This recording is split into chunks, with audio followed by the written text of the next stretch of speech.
Hello everybody, good morning and welcome to the United Stand. It's Manchester United versus Everton, live watch-along on the United Stand. And I tell you what, there's a lot of people talking about a lot of things, and I can confirm that Harry Maguire will be starting for Manchester United today. Potentially, we're probably going to have the similar show to what we had the other day around McTominay. But look, ultimately, what I'm going to say from the start is it is our third game in 6 days. We've got bigger games to come. Europa League quarterfinals, FA Cup semi-finals, people like Spurs away, Chelsea at home. Third game in 6 days, it's at home. I mean, really, I think today it's about getting over the line, winning the game, and then welcoming back the proper players like Casemiro and stuff. Martial's not starting. We'll get the team up for you on the screen, but at the moment, I know the team as De Gea, Wan-Bissaka, Maguire, Martinez, Malacia, McTominay, Bruno, Sabitzer, and then Sancho, Rashford and Anthony. So no start for Martial. We think Eriksen's on the bench. Varane's been rested. He's on the bench. Lindelof's on the bench. And obviously Maguire is starting for Manchester United, which sort of dispels a lot of the discussion around, has he been punished for saying he's got nothing to prove? I didn't think that was the case, and I think what's happened here is we've got a manager that actually, there's the team on the screen for you. We've got a manager here that really just wants to, rotate the team, and he's probably penciled in Maguire from the start of the week and said to him, look, you know what, you'll be starting against Everton. I feel sorry for Lindelof. I think Lindelof should be starting with Martinez. I don't think that Everton have picked Calvert-Lewin, so therefore I don't really see the value of Harry Maguire in a game like this, because ultimately it just means Wan-Bissaka's got to, not go forward and cover for him constantly. I mean, if you look at the Everton side, I think we have the Everton team for you. I don't normally go into it this quick, but get your comments in. Let us know what you're thinking about the team news for Manchester United. That is the confirmed team news for Manchester United on your screen there. So Everton have gone with Pickford, Coleman, Godfrey, Keane, Tarkowski, Iwobi, Onana, Idrissa Gueye, McNeil, Gray and Sims. Calvert-Lewin's not even on the bench for them. So they don't have any real height in that team other than their centre-backs and Onana. So, I mean, traditionally Everton are very physical. And maybe that's what swayed Ten Hag to put Maguire in and maybe McTominay again. But look, I don't pick the team. The manager picks the team. I like this manager. I really, really do. But I agree with what... I agree with what Malaki says. He just makes his play slower. I mean, I personally think a game like this, you start Fred and you start Lindelof and you drop McTominay and you drop Maguire. But again, it's just the same old, same old. I don't really understand it, other than you've got to back the manager. That's what you've got to do. So, that's where we're at with that. Let's have a look at the bench for Manchester United.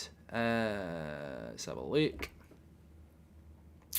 So, on the bench for Manchester United, we've got Butland, Dalot, Lindelof, Varane, Eriksen, Fred, Pellistri, Martial and Weghorst. So, players that you might want to start, such as Lindelof. I mean, Varane's being rested, let's be honest. Dalot for Eriksen, Fred. I mean, you're almost at the point where there is an element of that bench that's better than some of the starters.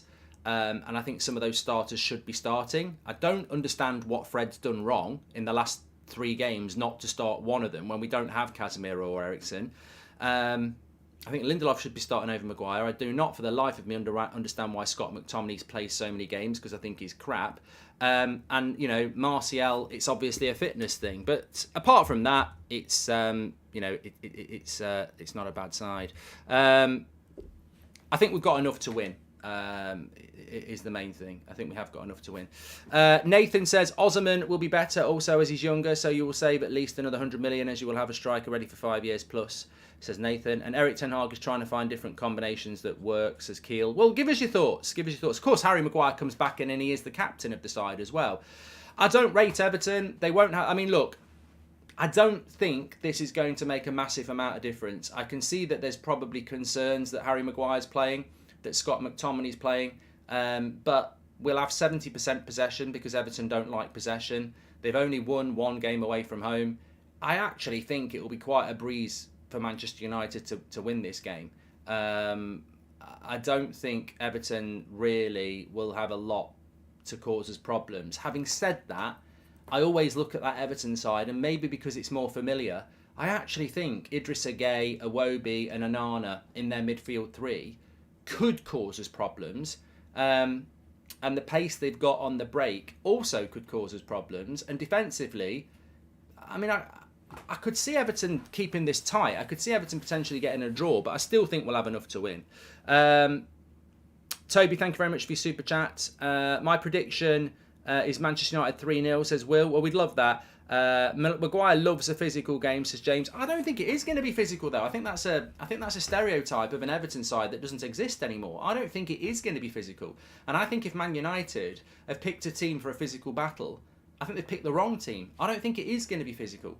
I think corners will be physical because obviously Michael Keane, Tarkowski, Godfrey come up, and Onana's quite big. But I think in the actual open play, I don't think Everton are a physical team. I think it's stereotypical. I think they're physical in the sense that they'll put a tackle in, but they're mobile. They're not, as I say, they're not the land of the giants like Burnley. They're a team that can be quite quick on the counter and can be quite tenacious. So I think that we've got to we've got to try and win that midfield battle. But we'll have a lot of the ball, and I expect us to win. I think my prediction's 2-0, and I think we will win. So in conclusion, I mean, Taylor says, why not Lindelof?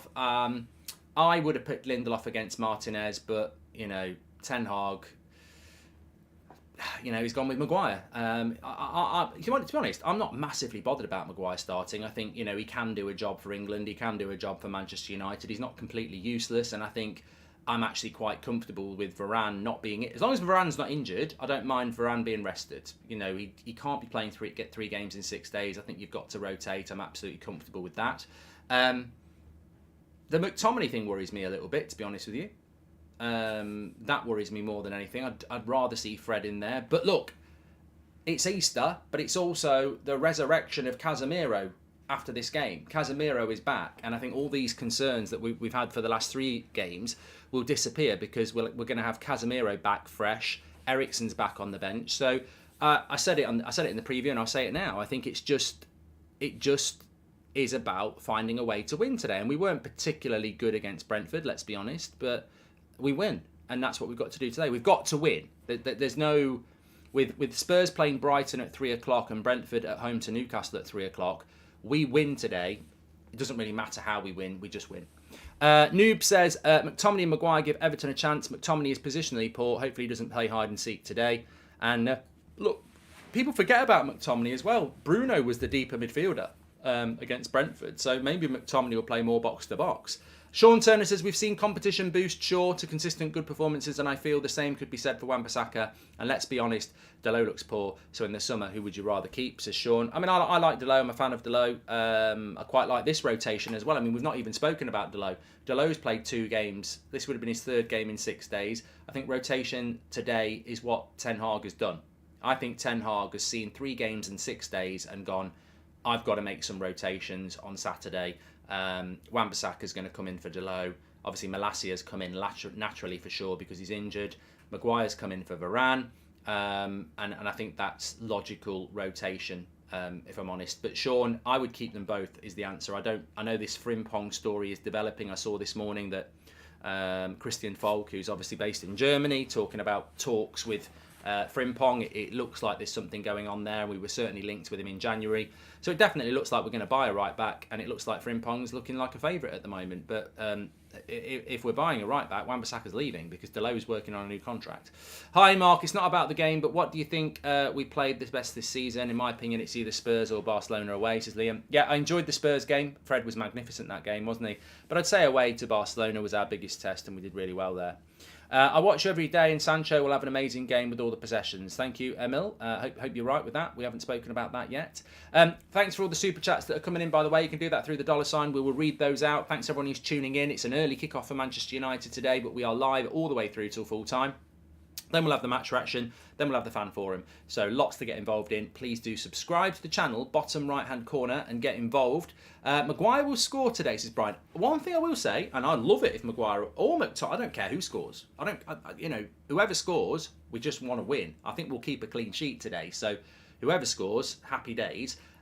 But Maguire traditionally does play well against Everton. It tends to be his sort of game, especially at Goodison Park. Maguire is good when a team whips lots of crosses in, and he's playing a deep line. You think about Maguire's good games for Manchester United, and I would traditionally say he's had a lot of good games for United at Goodison Park, where we're playing a deep line, maybe we're winning, and they're whipping a lot of crosses in, and he's just there heading them away. That's what Maguire's good at. But I don't think we'll see that sort of game. Kean says, it's my 18th birthday, just fell through my ceiling from the attic, and now Maguire is starting. What a day, I love the content. Happy belated birthday. Well, happy birthday to you, Kean. I hope your ceiling's all right. And I think I wouldn't worry too much about Maguire today. It's a bit of a safety blanket game. If you're picking Maguire against Man City, it's time to be scared. If you're picking him against the relegation side at Old Trafford with Wan-Bissaka next to him and Martinez on the other side, he's got a security blanket there. I mean, let's be honest, Wan-Bissaka ain't going forward much today.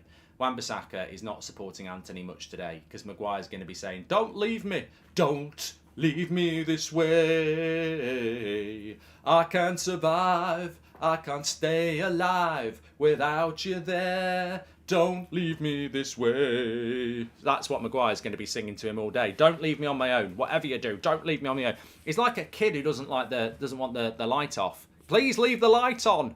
Leave the light on. I can't be left. I'm scared of the dark. So he's scared of being left on his own. He won't be left on his own. And I think Wan-Bissaka's been so good defensively this season that I don't really think Maguire will get exposed. Fingers crossed. And maybe he'll score the winner. I feel we just need to get the job done. Exactly, Tom. I'm liking this. He says, I'm concerned about McTominay and Maguire, but let's get it done then Casemiro's back.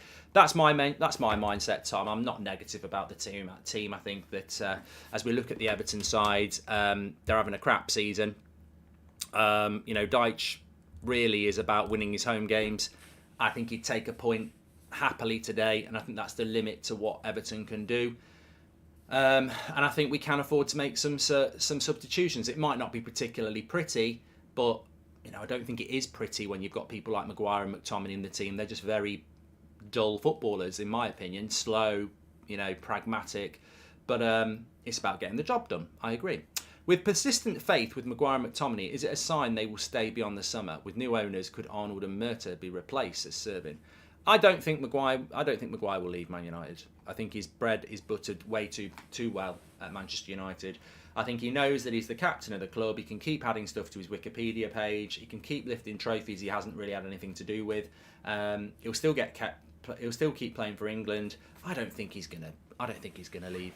And McTominay, I'm not sure the club want to sell him. So I'd sell them both, but I'm not sure they will. Benjamin says, I'm 35 today and the only wish I've got is a thrashing of the Scousers. Come on, United, says Benjamin. Thank you very much. Sancho has to prove he's worth starting, says Anakin. Yeah, well, there's the Everton lineup. Obviously, Jadon Sancho starting for Manchester United in a front three. I mean, look, a lot of focus is on McTominay, a lot of focus is on Maguire, but there should be a lot of focus on Jadon Sancho as well. He started the last two games for Manchester United, and this is the big thing. How does he start games for Manchester United? I'd rather see Sancho start than Weghorst. So I've got no problem with Sancho starting because it means Weghorst isn't starting, and I think we need that mobility. And whilst I think Rashford's better off the left, I'd prefer to see him playing, down the middle if it means Weghorst's on the bench. So I like the idea of it. I really, really do. And I think that we have got a really good opportunity for Jadon Sancho because, again, we spoke about this in the Brentford preview. The next two games, Brentford's gone now, and then Everton at that time, they are teams that don't like possession. And I think that plays into our hands. Sometimes it's not easy. If you're playing someone like Brighton or Manchester City, or even Liverpool, I know they're not very good, but even Liverpool, you're not guaranteed to have 60% of the ball. That you're going to have to work for it because they want the ball. Against the Evertons and the Brentfords, they're gifting you possession. They're going, have 70% possession because that's what Everton do. They're averaging around 30% possession against everyone. So the ball is going to be there for United. It's what they do with it. It's the chances we create. I want to see us creating good chances today. I think against Brentford, the one chance we created, we scored, even though we had loads of shots in possession. I want to see us creating good chances today. And if I was Sean Dyche, and I'm not going to do the impression yet because it'll ruin the rest of my stream for the voice, but if I was Dyche today, I'd be going, they don't create many chances. They'll have a lot of the ball, they'll have a lot of shots, but they don't create many good chances. So if we're switched on and, defend well, I reckon we can get something, lads. Mert and Mason, thank you very much for your super chats. Appreciate that. And for fuck's sake, I get early game once in Australia for the first time in ages. It feels like now I have to watch Maguire, says Webb. And Mark, do you think United will be third or fourth, says Dylan? I'm not massively bothered. Obviously, my preference is third. But if we get fourth and we've won the Carabao Cup and we win the Europa League, I'd be very happy because it's Champions League football, isn't it? But, Newcastle have got one job. Their job is to keep winning their league games. They've got no cup distractions. They're playing very well.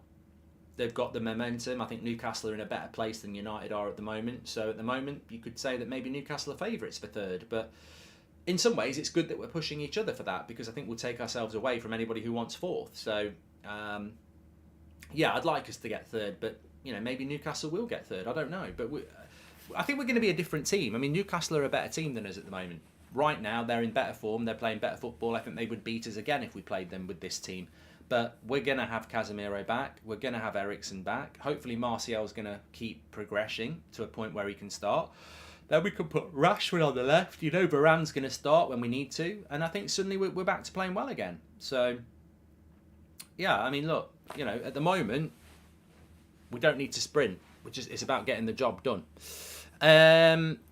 Dyche is playing 4-4-2 today, says James Manning, and we need to attack that left. I don't think Dyche is playing a 4-4-2 today because I think he'll play a midfield three of Onana, Idrissa Gueye and Iwobi. I'm a little bit worried about that, actually. Let's move back from that to Manchester United and get the stats carousel going round. But I'm a little bit worried about the Everton midfield. They are where they are in the league because they're not very good, but that midfield of Idrissa Gueye, Iwobi and Onana, if it clicks, is, in my opinion, way more combative than McTominay and Sabitzer and Bruno. So, again, games are won and lost in the midfield. I think we'll win that battle, but it's not beyond the realms of possibility that they could win that battle. I think they're quicker. I think they're more physical in the tackle. It's just whether they can move the ball better, and I think that's where Sabitzer and Bruno are key. Loving all the content from the United Stand. Just curious, is your backdrop real or a virtual background? Praying for a strong season, says Yura. Well, I can do this. Does that look like it's not real? It's some amazing technology if it's not. No, we've gone for the real background now. I think it's more authentic. Basically, if I ever decide to sell this house, I'll just put it up for sale on the United Stand and somebody might want to, I bought it and that's it. That's the room he used to film in and that's the room he plays pool in and that's the room he goes to bed in. Don't think about what goes on in there. He'll never live up to it.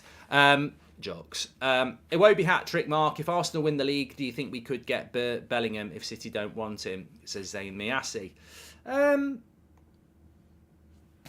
Another day passes, another 2 days pass, another 3 days passed. There is no news on the sale of Manchester United. I'm surprised. We were meant to get it a week yesterday. There is still no news on the sale of Manchester United. So therefore, when we're talking about transfers, I think we have to be real that the transfer window is going to be impacted by how soon we get the sale done. Zane's back in the house. By the way, sorry Zane, I completely missed that it was you. I hope you're doing well. I'm sure you are as an Arsenal fan. I'm sure you're doing very well. We'll be doing a watch-along tomorrow for Liverpool against Arsenal at Anfield on That's Football, and I'm predicting Arsenal are going to go and win there and win well. Not necessarily 3 or 4-0, but I think they're going to go there and win and be the better team. Taking a 1-0 win here. Don't care how bad the performance is. Our boys have played game after game. Let's support them today no matter what, says Nick J. Well, I agree with Nick, and I actually wanted to just bring in something here that might add a little bit of context to what we're doing today. Do I want to see Varane play today, pull a hamstring, and then be out for a month? No. And I think that's the mindset to have. if we can find a way of winning today, and it would have been Lindelof for me, but even if it's with Maguire, if we find a way of winning today with Maguire and McTominay, knowing that Casemiro's fresh, Varane is fresh, and Eriksen's fresh, and you look at our next few games, Sevilla on Thursday night is huge. So Varane and Casemiro are fresh for that. Then you've got Forest away, which I'd expect us to go and win. Sevilla at home. Those 3 games are absolutely massive. And then you've got Brighton away at Wembley. And then on the Thursday, you've got Tottenham away. And then you've got Villa at home. I think Casemiro, Eriksen, Varane being fresh for Sevilla is really important. And today, I don't mind how we play as long as we win, but having those players fresh is really important because the next 6 games are tough. And it's every 3 days again. It's like Sevilla, Forest away, Sevilla, Brighton in the Cup, Tottenham away, and Villa at home. And they're all tough games. I think the easiest game there on paper is Forest away. But Sevilla home and away will be tough. Brighton away at Wembley will be tough. Tottenham away will be tough because they're fighting for 4th. And then Villa at home. Look, Villa will be well. Again, we're going to catch Villa the same way they caught us out at Villa Park, where they're not in Europe, so they're fresh. So we've got a run of games that, we've got Casemiro back, we've got Eriksen back, but I think having a bit of rest and rotation makes a lot of sense to me.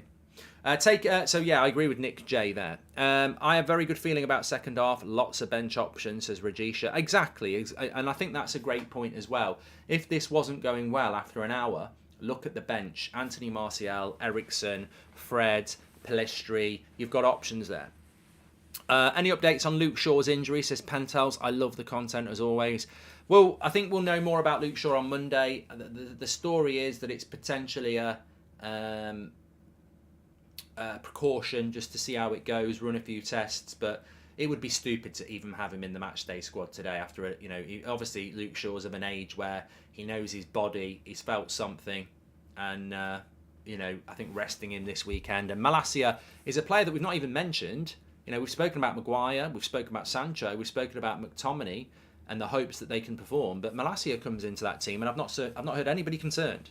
And I think that's a real, testament to the progress and happiness that the fan base has with Malacia. He's by far not the finished article yet, but progressive season for him has been really good. And I think everybody has a different graph to plot. Casemiro comes in as one of the world's best CDMs and is massively important to us, but there is an expectation when you're already at that level.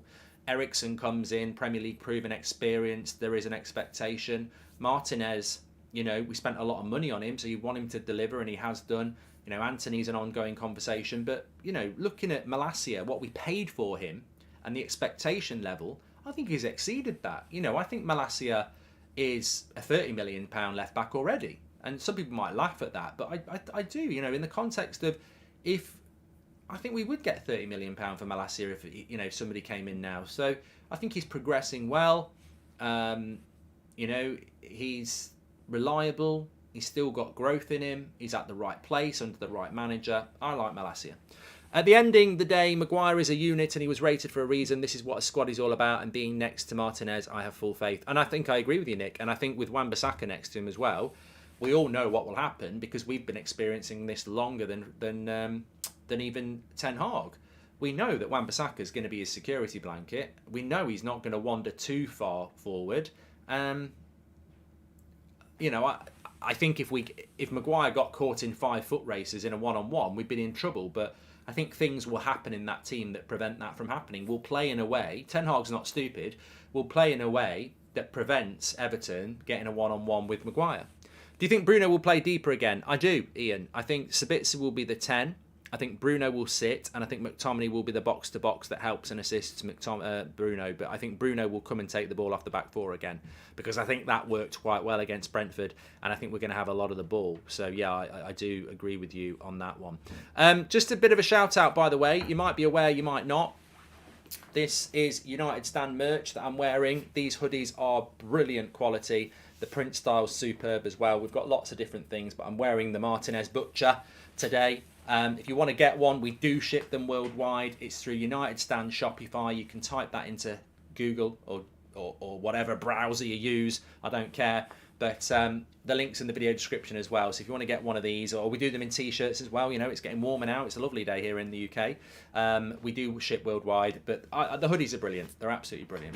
They're really good quality. I was wearing them on the tour as well. So yeah, get yourself one if you want to. Razor's got one. I don't think we do the Ronaldo one anymore, which is a bit of a shame because I loved it as a sort of a timepiece, but. Yeah, there's a lovely Ten Hag one, which I need to get a new one because I got paint on the other one. Mark, don't you think Ten Hag is forcing this midfield trio by leaving Fred out?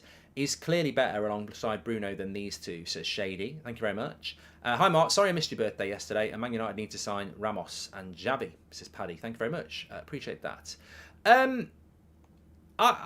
We can only be honest as a community. I really do not understand. Look, I backed Ten Hag. I wanted Ten Hag. I think he's a fantastic coach and I'm really happy with him. I don't know what's happened with Fred. I really don't. Like, I knew Maguire was starting an hour ago because obviously you get information, and I'm not going to bloody lie about that. We do get information every now and again, and sometimes it's quite good information. I've got no information on Fred. I knew Martial a month ago wasn't going to play till after the international break because that was Ten Hag's plan. I don't know what's gone on with Fred. You know, somebody mentioned Spurs at home was probably one of our best games this season, and Fred was man of the match. Fred's always been trusted by Ten Hag. In fact, when Casemiro was fit, he would play him with Fred. So it's weird that Casemiro gets suspended and it costs Fred starting spaces as well. I don't know what the issue is with Fred. You know, we have had 3 games in 6 days, and the midfielders has been the same. He's not rotating. You know, you can say, well, rotating Varane makes sense because it's 3 games in 6 days. Delo, it's 3 games in 6 days, but it's also 3 games in 6 days for Bruno, Sabitzer, and McTominay, and they've started all 3, and Fred's not started any of them. I don't know why Fred's gone down the pecking order. I don't know, because I think he is well liked, and there is a contract offer on the table, but I don't know. I really would have said Everton at home, Brentford at home, and Newcastle away. You've got to start Fred in at least 2 of those. We've not started him in any of them. So look, I can't give you the answer on it. I don't know. Even if you want to play McTominay, you could still bring Fred in and put Sabitzer out. I mean, I think it's great for Sabitzer. You know, Bruno's always going to start. I think it's great for Sabitzer. What a chance he's got. But I am surprised about Fred. Mark, if Arsenal win the league, Qatar could decide to buy us instead. I think we would be worth 5 or 6 billion. Zane, Qatar wants to buy Man United because they like Man United better than Arsenal. If Man United don't sell, then I think Al Thani might go and have a look at Arsenal or Liverpool. But at the moment, they'll pursue Manchester United ahead of anybody else because that's what they want. That's what they want. Jack says, I've just tuned in. Is Eriksen starting? Eriksen is on the bench, mate, with Martial, and Fred. Erik Ten Hag sees Fred as an attacking midfielder and not a sitting one, says Jay. Yeah, I'd probably agree with you. I think Fred's not in the team because of Sabitzer. I don't think it's because of McTominay. And whether you think McTominay's good enough or not, he is physical. I can see our studio. I can also see Old Trafford. I can see the United Stand studio there. Where is it? I can see Hotel Football as well. God, it needs build. I love Old Trafford, but it is... You know, did you see that news yesterday that Euro 28, they're going to use Etihad instead of Old Trafford, and United tried to put a spin on it that it's because the stadium's going to be built. It's not because the stadium's going to be built, it's because Old Trafford is a relic and it's been rusting for too long, and it's not as good as other stadiums that are available. Let's hit it on the head. The Glazers have been letting this stadium rot for 17 years. Belated birthday wishes, Mark, says Punit, thank you very much. Mine's on the 14th. I'm hoping United can go on a solid run till the end of the season from here on. Yeah, we've said it a few times. It really is about getting the right result today with the knowledge that we'll be a better team tomorrow because we'll have a lot of players back. They prefer London as they own Harrods, says Zane. Look, Zane, I don't know what you're trying to push here, but Al Thani doesn't want to buy Arsenal. He wants to buy Man United.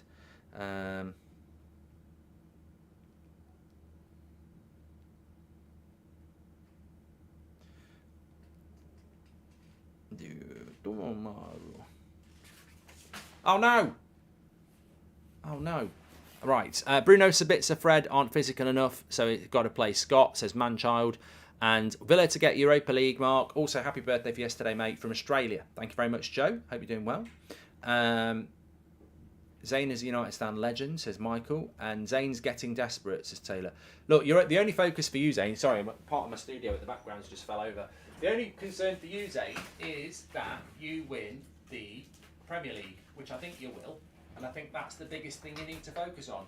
Winning the Premier League. That's what it's all about. You will need big ownership at some point, but we don't know what's happening with our ownership. And I don't think Arsenal, I agree with Luke Evans, I don't think Arsenal are worth anything more than about 3 billion, really. So there we go. Let's have a look if we've got some Erik ten Hag quotes. That's what I was going to look at.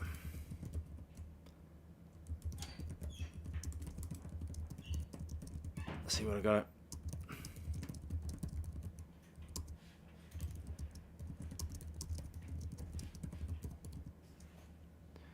Let's have a look from Erik ten Hag.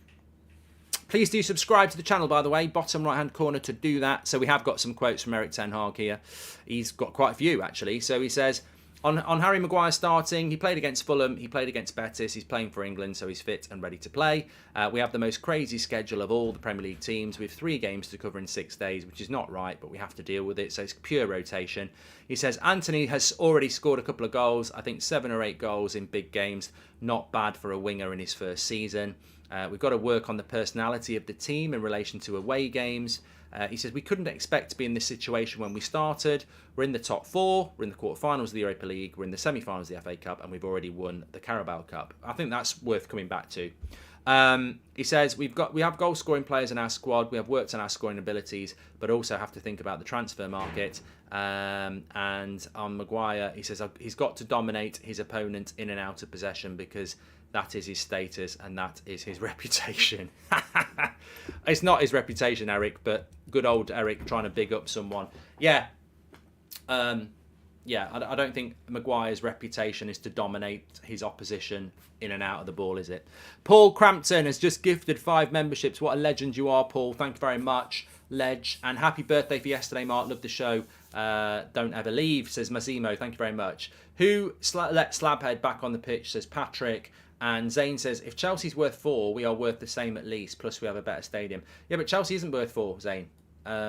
Chelsea were bought for 2.75 with an obligation to spend 1.25 billion on the team and the infrastructure. So their value was actually 2.75. Yeah, just a point from Erik ten Hag there that I think is a really important point. What was it he said? Nobody expected us to be in this position. And I think that's really important in season 1. Nobody expected us to be in this position. We won the Carabao Cup, we're in the FA Cup semi-final, we're in the Europa League quarter-final, and we're in the top 4. If somebody had said that to you on the first game of the season, on the morning, you'd have said, whoop-de-doo, let's do it. I'll have some of that. So, I think sometimes you do need to remember that and, take that in. I think another thing that he said is that, when speaking about Maguire, he said about rotation. Akshay, welcome to the Members Club. Thank you very much for joining and supporting the channel. Thomas wants to start a petition to stop reading Zane's super chats. But I think that, Ten Hag said there about the schedule, and it is a silly schedule. 3 games in 6 days is ridiculous. And I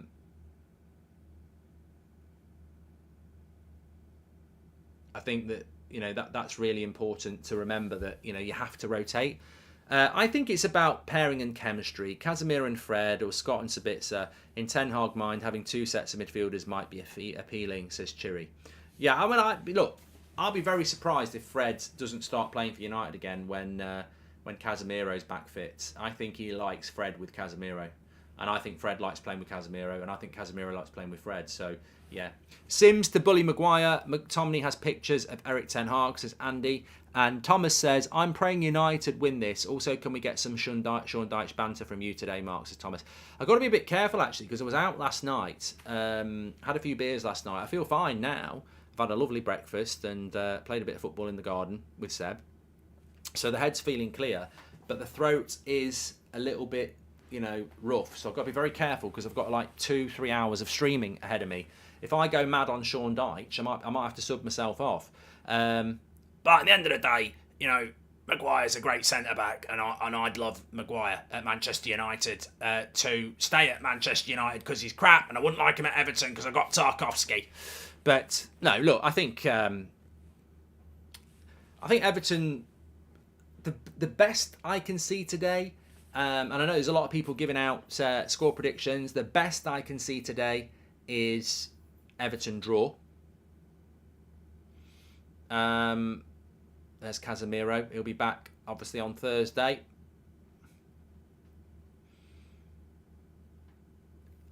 But Everton have won one game away from home this season. I don't think they're good enough to come to Manchester United and get a result. Doesn't mean it can't happen, but I think United, they've got to be good on the ball today. And, we need to create better chances. And if we can do that, then I think we'll be all right. Just looking at the lads there, passing the ball about. I know this isn't about United, but will you do a watch-along for tomorrow's Liverpool game? Yeah, that's football tomorrow afternoon, 4 o'clock. We'll be live for Arsenal against Liverpool. See, already I've just done that Sean Dyche thing, and my throat's going, please don't do it again. 3 games in one day, Maguire wouldn't start, says Andy Cheetham. Sam says that Everton's going to score first. They're a funny team, Everton. They are a funny team, but they're in a position because they've not been very good this season. I think they struggle to score goals. I think as long as we get one, it's great. Great to see Ericsson back. In Thailand from Dublin, hope we get the job done, says Des. Thank you very much for your super chat, Des. Hope you're having a good time out there. Welcome to the Members Club, Akshay. Lil Crest says, I just hope we win today. Yeah, that's what it's all about. That's all it's about. Mark, respond to Ricky. What have I got to say? I've not heard anything. I don't even have to get the United Stand Daily anymore, although I don't agree with everything you say. I appreciate your content. Helped me a lot during a rough time. I've played the games, is Alok. Thank you very much. Would you want Evan Ferguson? Oh, 100% Shaq. Yeah, 100%. Michael Oliver is the referee, says Cameron. I think though, I don't like, me, I don't like talking about the referee before the game. I'll spend a lot of time talking about them in the game. I don't like talking about the referee before the game. I think he's a very lucky boy, Scott McTominay, to be starting 3 games in a row, by the way. I'm not going to move on that. I thought he was shit against Newcastle, shit against Fulham, average against Brentford, and I think the amount of games he starts for United is baffling. So at some point, I'm hoping he's going to put in a good performance. Praying for a Brentford masterclass today. I got a feeling, says Matthias, and Everton will come out fighting, but we should be able to beat them. If not, we're in big trouble, says Jacob. Yeah, look, get the result and get on with it. Is there a game? Somebody made a good point there. Is there a game plan for Ten Hag today? For Sean Dyche today? Physical, but tenacious physical. I would. This is why I think we'll win. If I was playing that Man United side, if I'm playing Man United with Casemiro and Ericsson, it's a different game, and I'm going to play differently. But if I'm playing that United side, I'm almost thinking, you know what? People don't fancy us, but we've got a chance. I'd be in the dressing room going, no one's predicting we're going to win this, lads. I'm going to tell you how you can win it, right? That midfield is not strong. They're not strong in the midfield. They've got people who can pass. Bruno and Sabitzer can pass, but they're not physical. They won't want the battle. McTominay will try and battle you, but he'll pick a yellow card up very, very quickly. So I would be saying to my midfield, first 20 minutes, absolutely get at them. Get at them, rough them up. Be quick. Don't let them settle. Don't stand off them. Get in at them. And I think, we'll know where we are after 20 minutes.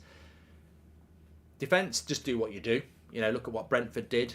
Don't give them a sniff. Don't go running in. Don't play a high line. Just be very, very careful. And then my front 3, I'd be like, just make clever runs. Just keep making clever runs. And if you can attach yourself to Maguire. Keep spinning in behind. Try and force I'd be saying to McNeil, try and let Wan-Bissaka go forward. Try and let him go forward. And then exploit that gap that Wan-Bissaka leaves with pace. I don't think Everton are going to get a result, but there's a chance. There's a chance. Much bigger chance than there is if we've got our best team out. Would you take Tielemans in the summer, says Benjamin? I think there's too many In fact, I've cleared the game. I'm not going to sit on the fence here.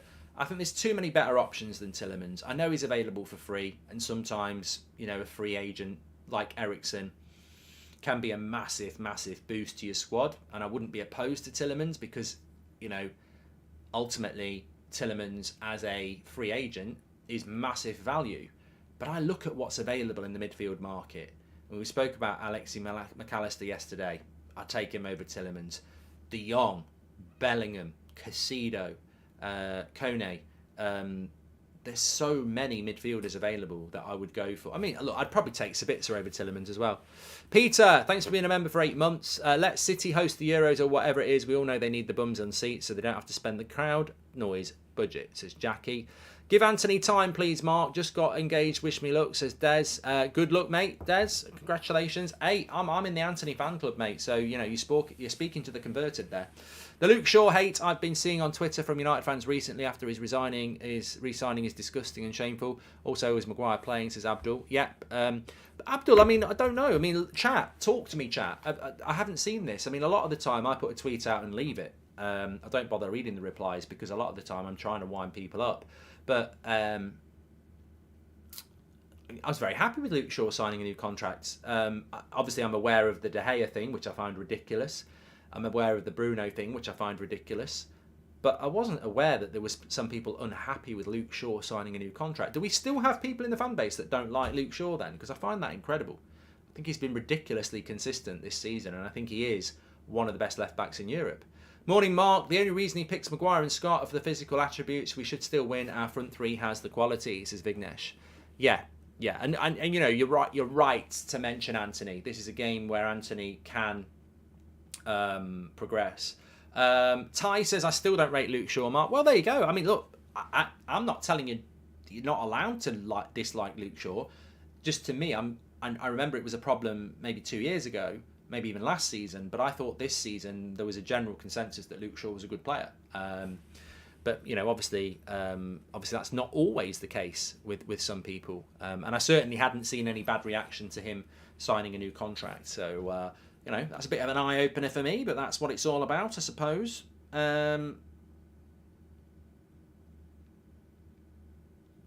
Let's have a look at.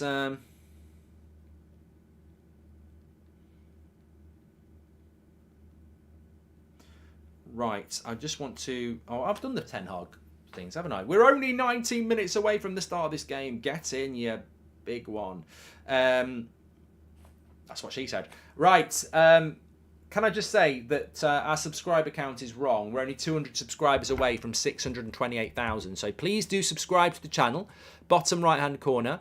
It's free to subscribe. The United Stand, get your notifications on. Big few weeks coming up, but more importantly, we've also got the summer transfer window, hopefully takeover news. This is the place to be, the United Stand for all of that. So make sure you subscribe, bottom right-hand corner. We are also live every night at 8 o'clock, every morning at 10 o'clock, 2 o'clock shows as well, watch-alongs. You're all really, really welcome. The best and biggest football fan content in the world, and you can be part of it. Subscribe, bottom right hand corner. And also you can be like Shane Jackson, who's just joined the members club. Thank you very much for your support, Shane, not Jane. Shane, you've got a badge next to your name now. Thank you very much for supporting us. Des says, player of the season for me is Varane, but biggest and hope you agree is Ten Hag. Good points by Des. I'm a big fan of Varane. I think Varane is in the underrated section, and really, really agree with you about that. Just stretching a little bit. I was playing a bit of football this morning in the garden with Seb, and a little bit like Luke Shaw, I can feel a little bit of tightness in my left hamstring. I haven't pulled it, but I can feel a little bit. There's a big difference in age between me and Luke, but I know how he feels.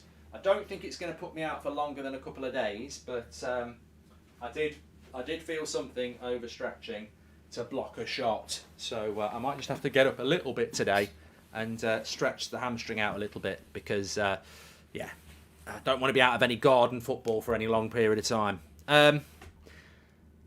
Happy with Luke Shaw, says Mum. Thank you very much. And can you play in midfield? Probably not anymore. Can't see United getting anything from this without Casemiro, says Alex. Interesting. And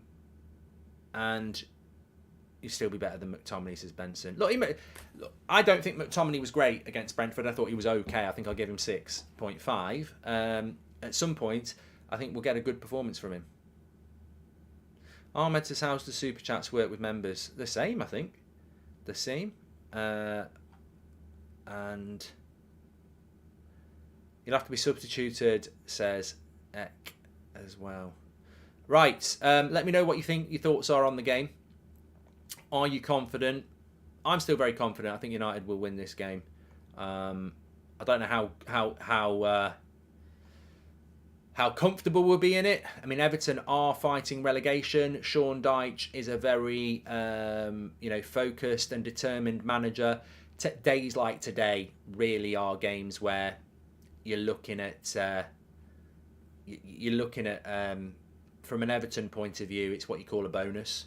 If you can go out there and get something today, it could be the catalyst to taking you out of the relegation zone and battling on. They got a very good equaliser with 10 men against Spurs, and here they are at Old Trafford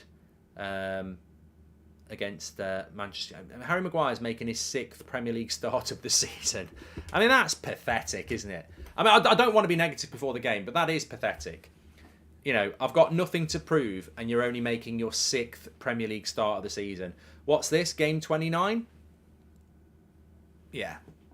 And I don't think he's been injured. I'm somehow confident of a 3-1 win, says Liam. Thank you very much. And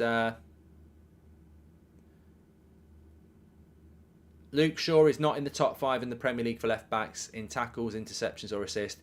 He has the most fouls out of all the left-backs in the league. We can do better than Luke Shaw, Theo Hernandez, Alphonso Davies and Nuno Mendes, says HKN Music. And Mark, can you please say hi to my daughter Amy, who loves the channel, says Marcus. Big shout out to Amy. Thanks for watching. Just going back to the Luke Shaw thing on tackles and assists and everything like that. I've said this before about Maldini. I guarantee if Maldini played in the modern game, he wouldn't be in the top 5 for tackles, because a lot of the time he didn't need to tackle. People were scared to run at him. So I think sometimes assists. I think sometimes some stats are misleading. If you want to see who the best player is in the air in the Premier League, don't go off aerial duels one, because if you play centre back for a team like West Ham, you do a lot of defending, you're going to have a lot more aerial duels. If you play centre back for Man City, you're a better centre back than who plays for West Ham, but you won't have anywhere near as many aerial duels. So I think that sometimes stats can be misleading. Is there any supporters who buy a Maguire shirt, says Addy? Somebody actually turned up to the London United stand on tour with a Harry Maguire Man United shirt. We kicked them out very, very quickly. We said, this is not going to be for you. But, people do buy them. Maguire makes me still regret we sold Johnny Evans, says Ali Mac. Where was I talking about this the other day? I think it was in the studio on Thursday. So basically, we were talking about Ricky. That was it. We're talking about Ricky and his hot takes and cold takes, and saying, he's been right on some things, he's been wrong on others.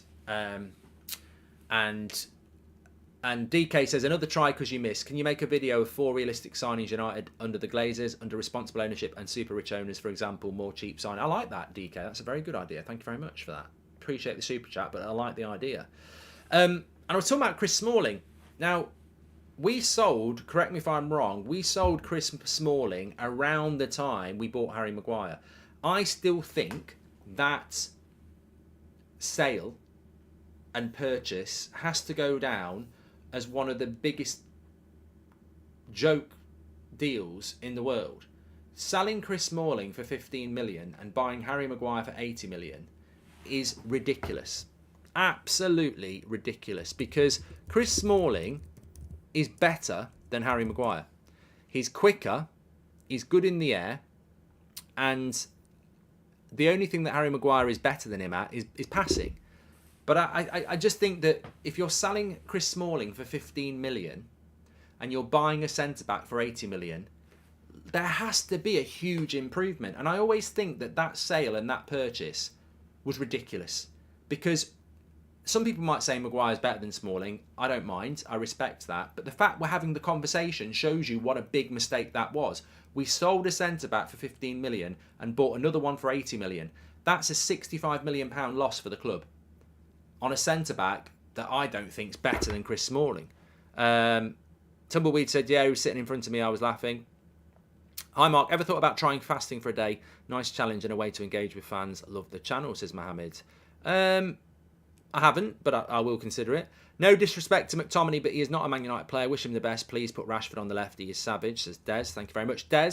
But look, Chris Smalling still plays. I think Chris Smalling's still a regular starter for Roma under Mourinho. So that's the one that I'll always agree with Ricky on. I actually think we should have, that £80 million could have been spent on a lot better.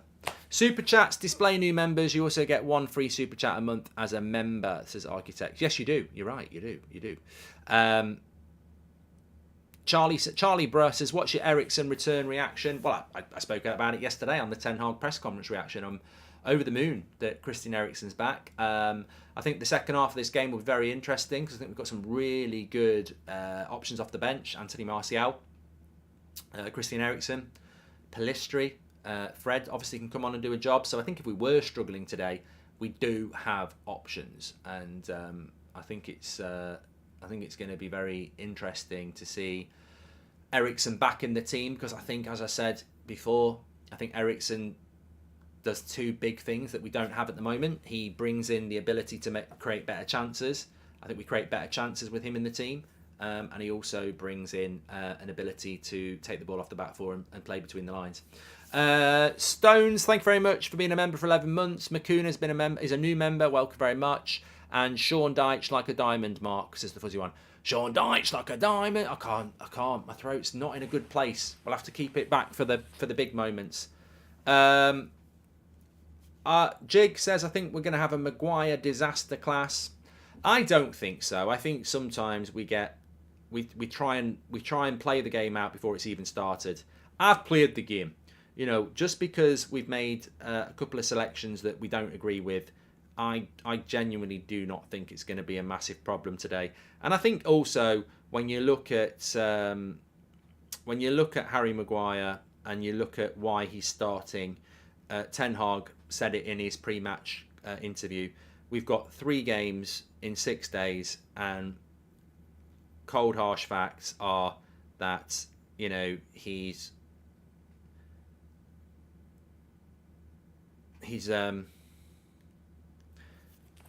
not happy with that schedule, 3 games in 6 days, and he's therefore got to rotate, and that's what's happened. He's had to rotate the team. I think Victor Lindelof could probably. I think you're confused if you're Victor Lindelof, though. I've not said this, and I've left it purposely late for the hardcore. I think if you're Victor Lindelof, you're very confused. You know, you come off the bench against Newcastle. You come off the bench against Brentford. Maguire doesn't play 1 minute, and then he starts Maguire. So I think you are a bit confused if you're Victor Lindelof, because you're like, hold on a minute, you brought me on ahead of Maguire the last 2 games, and then there's a chance to start, and you've given it to Maguire. So I think Lindelof probably is a little bit confused as to what's going on there, but I had a funny feeling that Maguire was going to start. I've missed Eriksen's passing in the midfield. We play more coherently with him. Good to see him back in the squad, says Emily Derry. And Des is a new member to the club. Thank you very much, Des. Thanks for all your super chats today as well. Really appreciate it.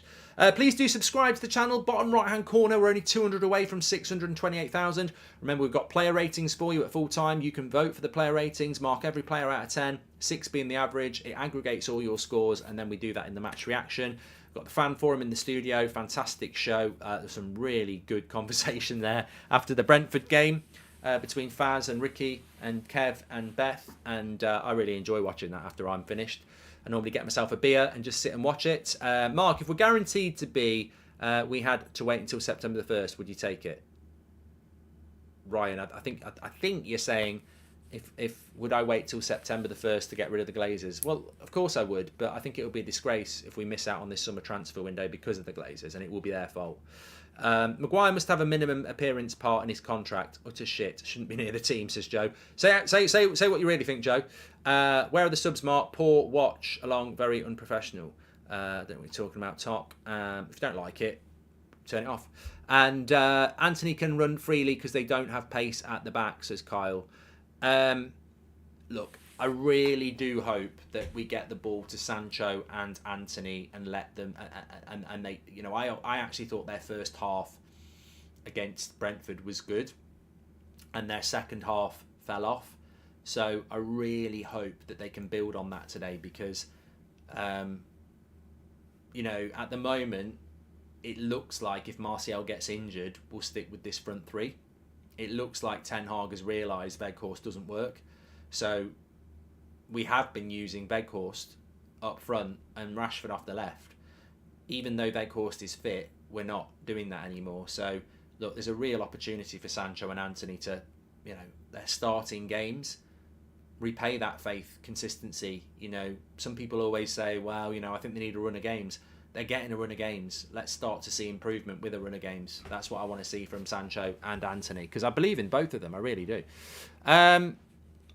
Eric Ten Hag has been clever in the games he has started Maguire. I think Everton will still struggle to score with Calvert-Lewin out, says Jeremy. Yeah, look, Everton don't score many goals. They give the possession up. I expect us to win. I'm going to go 2-0. Brian says, have a stretch. I think he's a bit worried about my hamstring, and he's absolutely correct to be worried about it. So a little bit of a wander before the game. I tell you what, it's tightening up. Maybe mine's worse than Luke Shaw. Maybe I have got a bit of a hamstring problem going here, but a little stretch every now and then can't not help. Abhishek says, whose stepson is Scott McTominay to get so much game time? And we've had another super chat from Jay. Oh, Maguire's ready to bring him out. Of course, he's the captain. Deep line against deep line because of Maguire. I can already see this being a slow, boring game. Jay, I forgot to say that, and you've just reminded me of something. I think that this game could get solved by a decision, like a penalty or a VAR or something like that. So, missed the show in Dublin. Hopefully I'm there next time, says Des. Yeah, well, we are sorting out some new tour dates. They're going to be sort of end of season tour in early June. Hopefully we'll be announcing where they're going to be very, very soon. Really enjoyed doing them in the international break. And I think an end of the season one that's interactive where we're giving out awards for players and stuff, I think that'd be really good. So the concept is there. We just got to sort out where we're going to do them. Obviously, if we're going to go with United on tour, we might try and do a couple of dates in America as well. But there's certainly, I know where a couple of them are going to be. We'll announce them soon, and we'll do it the same way we normally do. We'll announce it 24 hours early on the members section, and then it will go out for everybody else as well. So keep your eye out for that. That'll be good. Just in relation to the league table, it will go round for you. United, obviously in 4th place at the moment, 3 points ahead of 5th with a game in hand, and Spurs are playing Brighton. So really big opportunity to go 6 points ahead of Spurs before they play Brighton, where I don't think they're going to win anyway. So it's a big day in the top 4 race for Manchester United. Players come out onto the pitch here. Don't forget, our sponsor is OneFootball for our stats carousel that goes round. That will be changing as the game goes on, and I will get it going for you now. So that's live stats for you that will appear on your screen, as you can see. Let me see if I can get it to work. There we go. So yeah, those stats will be updating in real time, shots on target, possession, etc. The league table, the players, if they get yellow cards, all that updates. So you can download the OneFootball app for free, links in the description, or you can scan the QR code. You can get all your latest breaking football news on OneFootball. But one of my favourite things about OneFootball is when there's a match going on, in addition to those stats you get here, they have the individual stats. So you can go and have a look at Harry Maguire and see how many successful passes he's made, or how many shots Marcus Rashford's had, etc. It individualises the stats, so it's free to download on Apple and Android and every other platform. OneFootball, links in the description.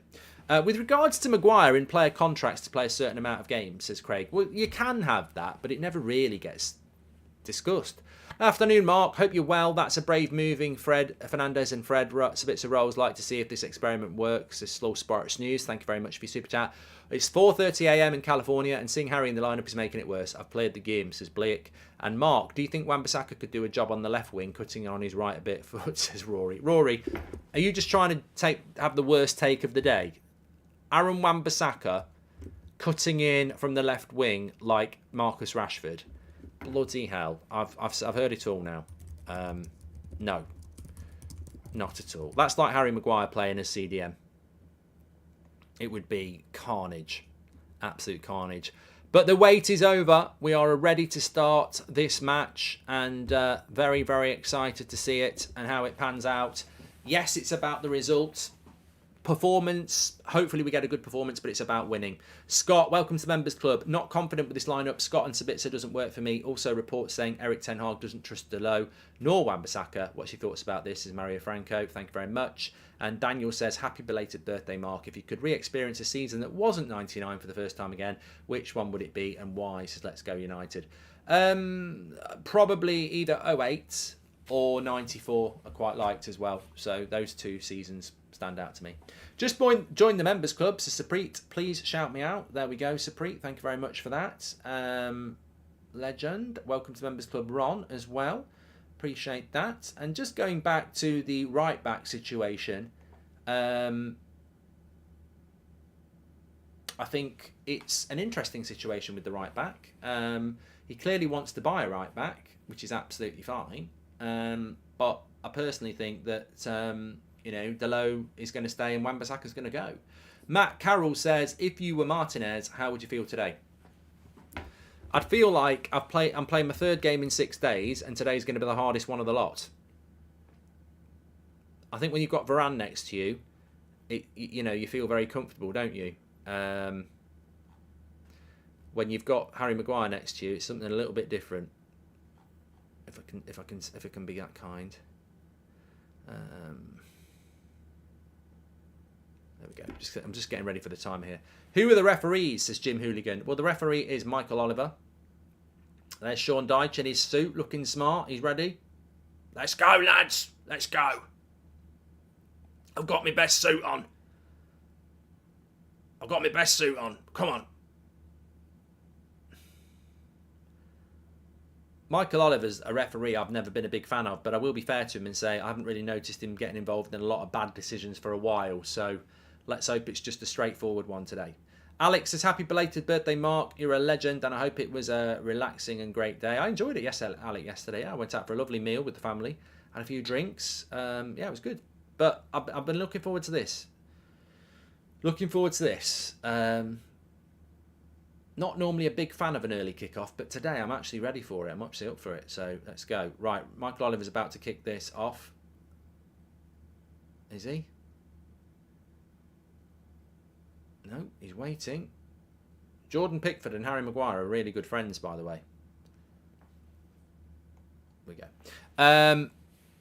Wow, when the players came out of the tunnel, the Glazers out banners were impressive and hard-hitting, says John Rowe. Thank you very much, John. And I agree with you on 08, but I couldn't watch Ronaldo miss the penalty against Peter Cech again in the final. I had a heart attack. Well, Everton have started off quite well here. They're on the early attack. And as I said, that's what I would do if I was Sean Dyche. I would tell his team to get high up the pitch and press that midfield. They've got a good opportunity, Everton, to dominate the midfield today. It'd be very interesting to see if they can do it. Sip of water time. Jim says that Michael Oliver is a prat. Crossing my fingers, we get a fair referee. Hopefully Maguire proves me wrong today. A little nervous. Well, it's been a long time since Harry Maguire scored a header. Maybe today can be it.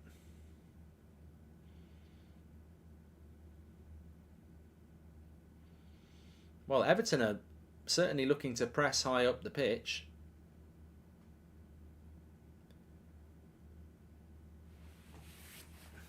Water instead of sneak, says Lewis. I'll have a sneak later. I want a fizzy sneak later, and my throat's a bit sore, so I just want a bit of water.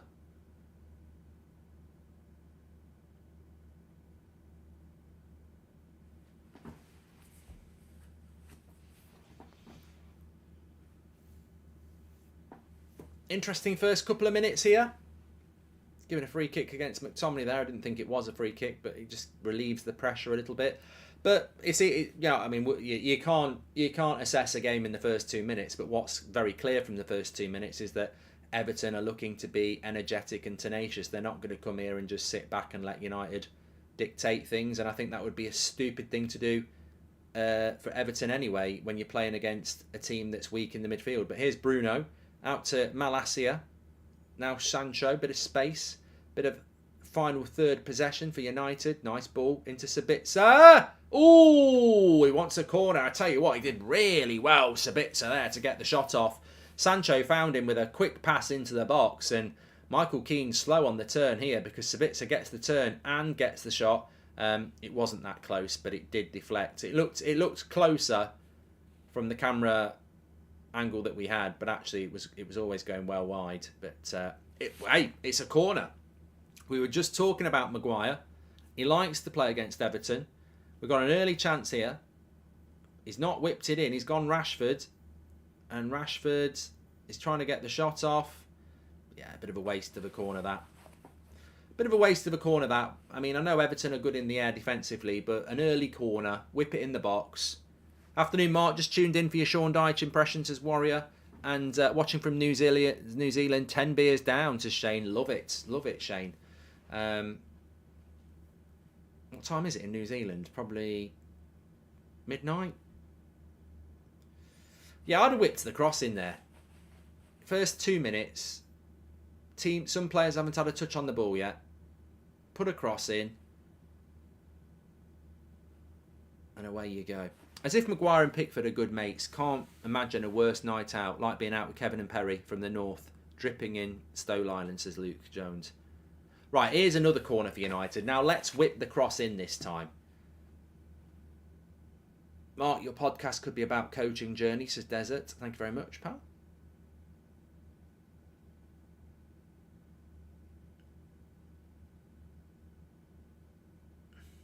Right, let's whip this cross in. I think Bruno's on it. No, we've not whipped it. Gone short again.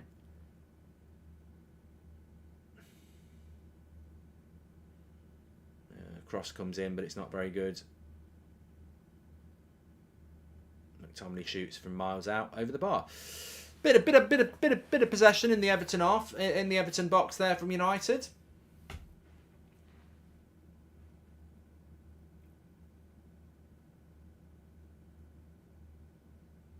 Interesting that Eric Ten Hag is having a chat with Eric Ramsey there, because Eric Ramsey works on the set pieces.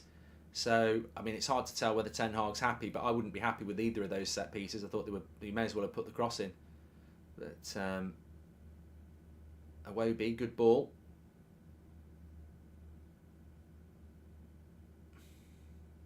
Watching from County Meath in Ireland. Come on United, says Ryan. Thank you very much, Ryan, for your super chat.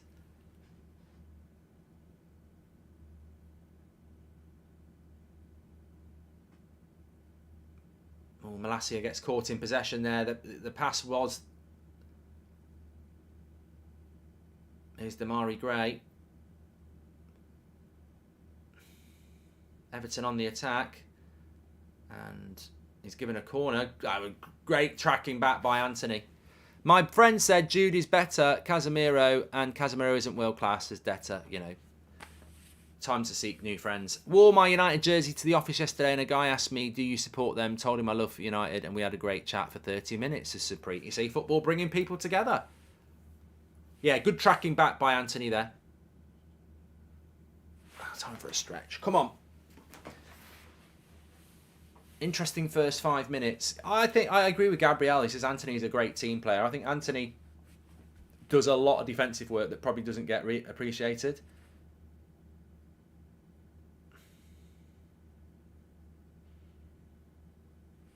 Martinez, here we go. Bit of a break. Rashford. Oh, what a ball that is into Sancho. Can he whip the cross in first time? No. But he has still got the ball. Oh, it was a good chance for United and the cross wasn't very good. You're shaming New Zealand, mate. I'm 15 deep, says Flynn. Still on the attack. Sabitzer. Cross comes in. Not a very good one. This made me realise that I would love to come to your show in US this summer and make more new friends, says Subpreet. There we go. Thank you very much for that, mate. Hopefully we can sort that out.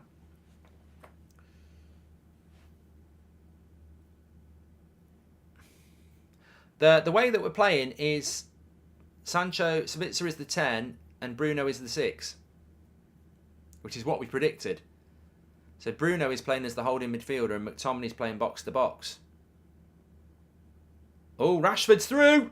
Oh, he's got to score that. Rashford there. I felt he was going to be through one-on-one. Got in a foot race with Michael Keane. Michael Keane could have, was it Michael Keane or was it Tarkowski? That could have been 1-0. Everton got themselves into trouble here. Michael Keane flicks it on and it's a foot race with Tarkowski and Rashford and he ain't going to get there. Rashford gets through one-on-one and he hits it. It goes for power and not precision there. That should have been 1-0. That was a big chance. Much bigger chance than the one he scored against Brentford, really. Big chance for United. And that's good. We want to see big chances. Also, Mark, he said he loves your show and he was from Mauritius, small island in South Africa. Thanks, Supreet. Share, I was squatting 150 kilograms there, some Polish. All right, Alex, okay.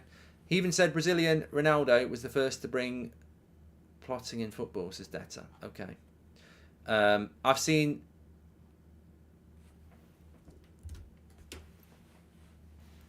Oh, that's a throw into Everton. 8 minutes gone then. We've already had a big chance for Manchester United here. Pundits waxing lyrical about Scott as usual, says Alex. Who are the pundits? They ain't got a fucking clue. They must be on the pay. You must be, you know, like sometimes, like we get Manscaped who say, "Can we sponsor a stream?" I actually think people must get paid on the pundits to big people up, or they're just mates with them. You know, here's a couple of grand. Will you talk about how good Maguire is? Yeah, it's just ridiculous. People see through it. I love this start from us, looking really good and organised, says Daniel Luciano. Good, Daniel. Thank you. Happy about that. Also, hope you could come to India. You have a massive fan base there. Even my friends who support rivals love you, says Supreet. Well, I'd love to do that. We're just approaching 10 minutes. McTominay's just banged it out for a throw-in. Deitch is having a moan at... Oh, is that Andre Mariner? He should be there in bloody disguise, you cheat. Well done, Malacia. Sancho helping him out deep. And he gives a foul away, which is a bit silly because it allows Everton to get the big men up. Bit of a silly foul from Sancho, that. Against a team like Everton, I didn't really touch him, to be honest. In fairness to Sancho, I don't think he really touched him. Let us know where you're watching from in the chat, by the way. Shout a few people out. So this is where Maguire should be good. Crosses into the box from this deep line is where Maguire really should be dominant. And they've just headed it over the bar from 5 yards out. Yeah. That's actually a big chance for Everton. I'll keep my gob shut in the future. And it was Maguire's man who beat him in the air. Okay, I'm definitely going to shut up. Give Wan-Bissaka a pass, for God's sake. Where's the pass for Wan-Bissaka there?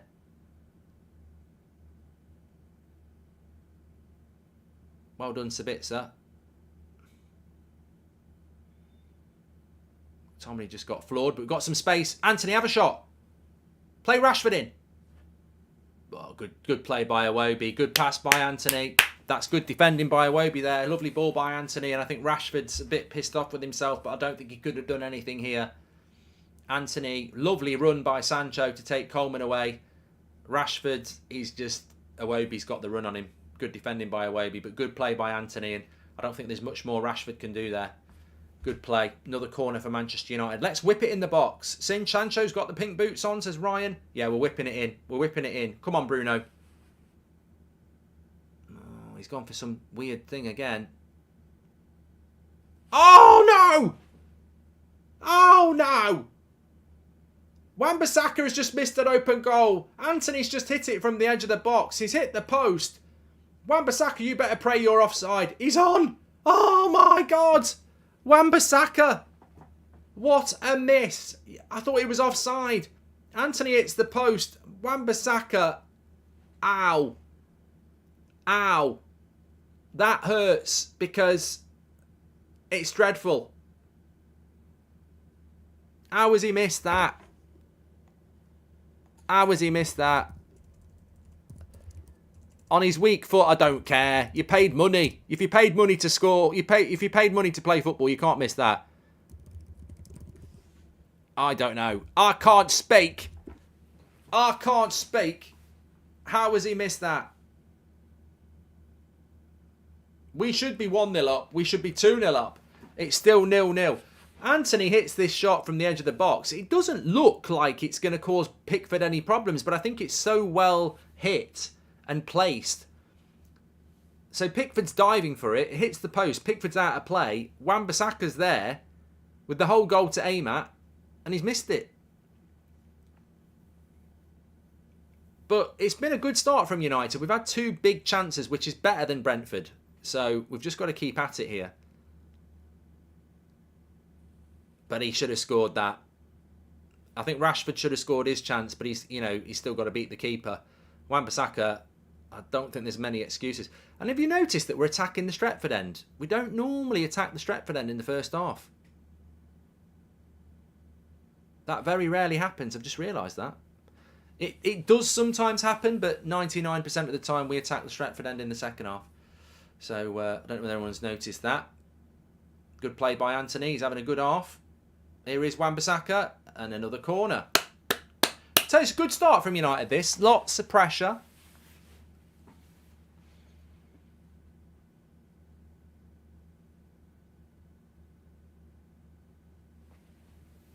Good to see us making good chances. I just thought about that. We don't normally attack the Stretford end, do we, in the first half? We lost the toss, said Rahul. But you know what? That might be why we've started the game better. Because we do attack the Stretford end better than we do the other end. Have a shot, Malacia. Go on, lad.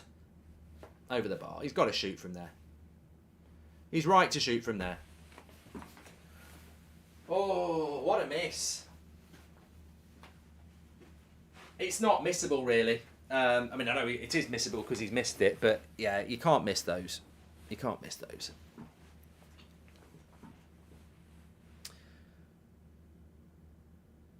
Should be 2-0 up, says Ryan. Welcome to the Members Club, Flynn.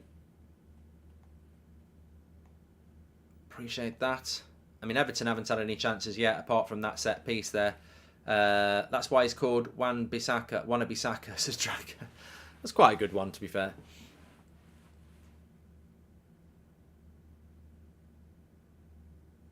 But we just need to keep this up. Because good play by Anthony, that.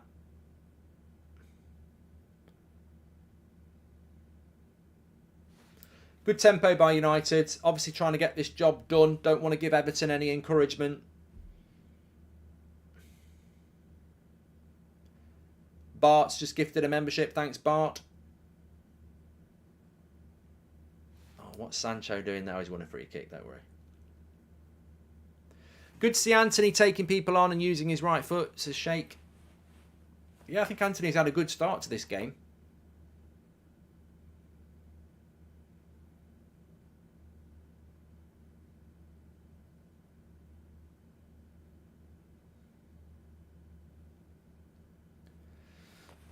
Come on. Bruno as a number 6 is just amazing, isn't it? I mean, it really is amazing to see a player that's, just not a number 6 doing a job for the team again. Sancho's doing well as well, says Manchester United. A few players in pink boots, yeah.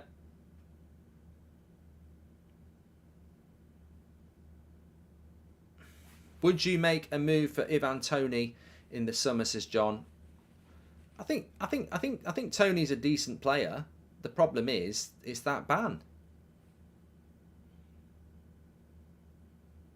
That's a foul.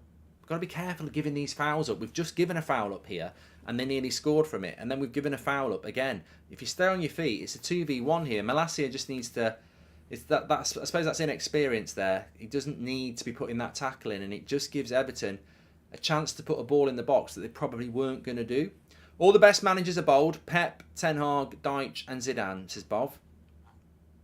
Mourinho, Wenger, Sir Alex, not bold. Goldbridge. Jokes. Need to be more disciplined, says Kevin. Topper, welcome to the Members Club. Thanks everyone who's tuning in. Make sure you subscribe. Here comes the cross. And it's Rashford who gets on the end of that one. Good play.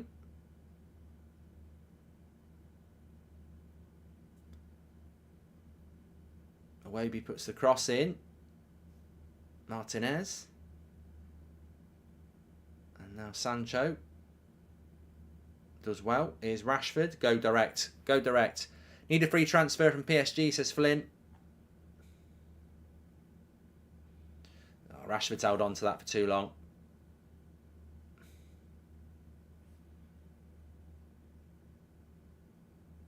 Now Everton bring it away. So many pink boots, says Penn.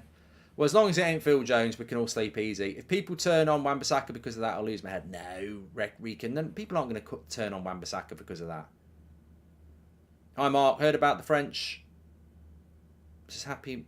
Okay, cross comes in. Get rid of it.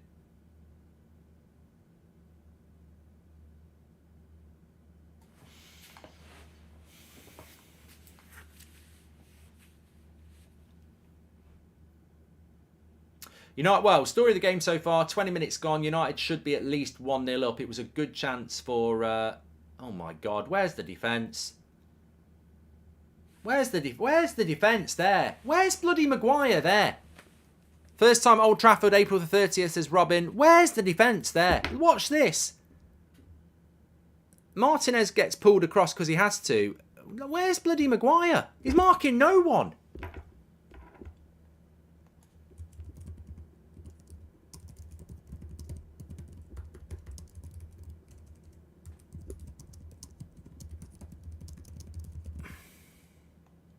That is terrible defending. Martinez gets pulled out. Sims is through one-on-one and Maguire's marking nothing. Nothing. Thanks to mates. Manscaped Goldie. It's bold if you know, you know, says Kyle. That was a big chance for Everton. He just completely miscued it. But lovely play by Rashford. Yeah, he's not going to get anything other than a goal kick there. I can't believe how easily Everton carved us open there. But ultimately, it's because Maguire has just stood camping on the penalty spot instead of moving across. Martinez moves across to cover left back. Maguire's got to move across and he doesn't.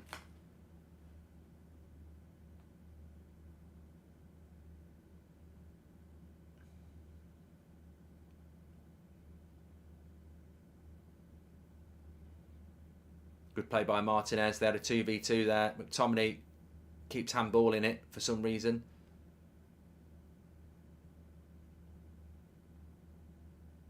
We don't want to give Everton any confidence. Malacia and Sancho need to sharpen up defensively on that side. It's happened quite a couple of times, says Ryan. Yeah, they're certainly they're coming at us down the right-hand side much more than they're coming down the left-hand side. And I suppose Wan-Bissaka and Anthony, you know, Anthony does put a shift in and Wan-Bissaka is a very good defensive right-back. So there's a ball to feet in here if he wants to play it. Well done, Maguire. Now we've got a bit of a break. Sancho doesn't have the pace. Does well. This has got to wait. You've got to make this work, Anthony. You've got to make this work. Nice ball, Sabitzer. Straight at the keeper. Good break from United. Good play from Sancho and Anthony.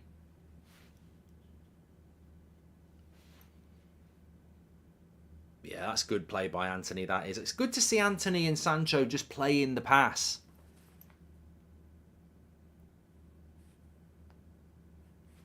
Lucky. Ellis Sims is a Pratt. Maguire to Wrexham, says Riley.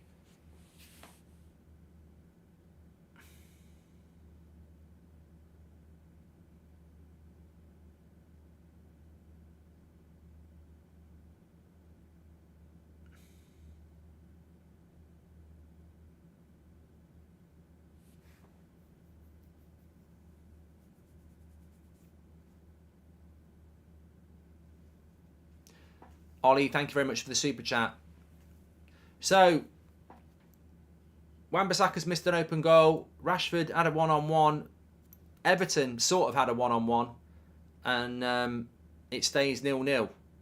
McTominay once again invisible. Maguire 5 out of 10, says Nathan T. Here's Anthony. I don't know what's happened. Go on, lad. Get it in with your left foot. Oh, what a save by Pickford. He's celebrating himself. I hate it when keepers do that. He goes like that, celebrating his own saves. We've had 3 big chances now. I fancied Anthony here. He opened his body up on his left foot. What a ball by Bruno as well. What a ball by Bruno that was. What a ball by Bruno. And he saved well.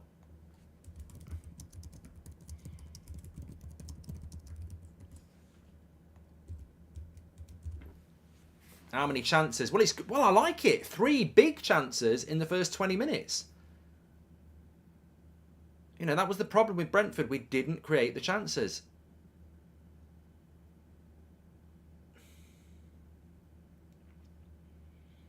Maybe we should attack the Stretford end more often in the first half.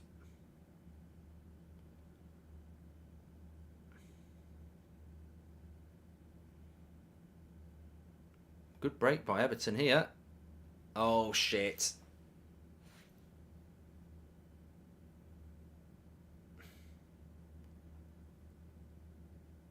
Corner. Maguire needs a drink there. He was shitting himself. I think he did all right. Whoa. It's probably a foul. Anywhere else on the pitch, I think that's a foul by Maguire.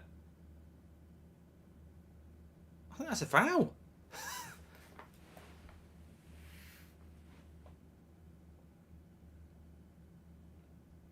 I don't think it's going to be a penalty. No, I don't think it's going to be a penalty. No, it's not going to give it. It's not going to get given. But I think anywhere on the pitch, anywhere else on the pitch, that's a penalty. That's a foul. Bruno at number 6. You're thinking what I'm thinking, says Christopher. No, I don't like Bruno in the number 6 position. He's doing a job. McTominay's poor, says Nick. Oh, all jokes aside about Fred, but it's too important. He's in. Are we in again? I thought I was watching a bloody replay. I thought I was watching a replay. Ronnie Pickering. What a ball by De Gea that is. What a ball by De Gea that was. As well, Anthony should score.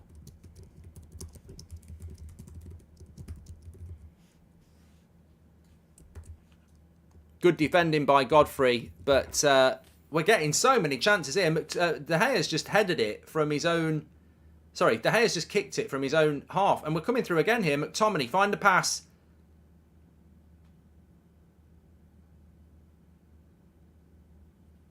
Oh, come on. Come on.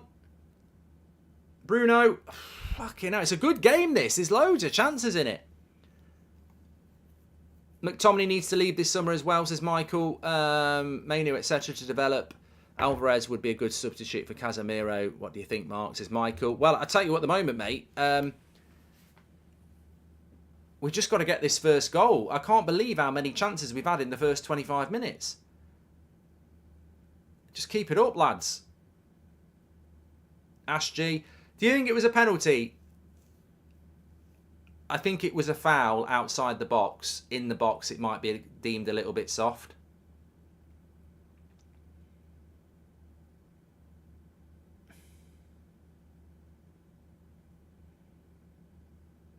But, you know, he definitely fouled him. Oh, McTominay's lost it in a bad position here.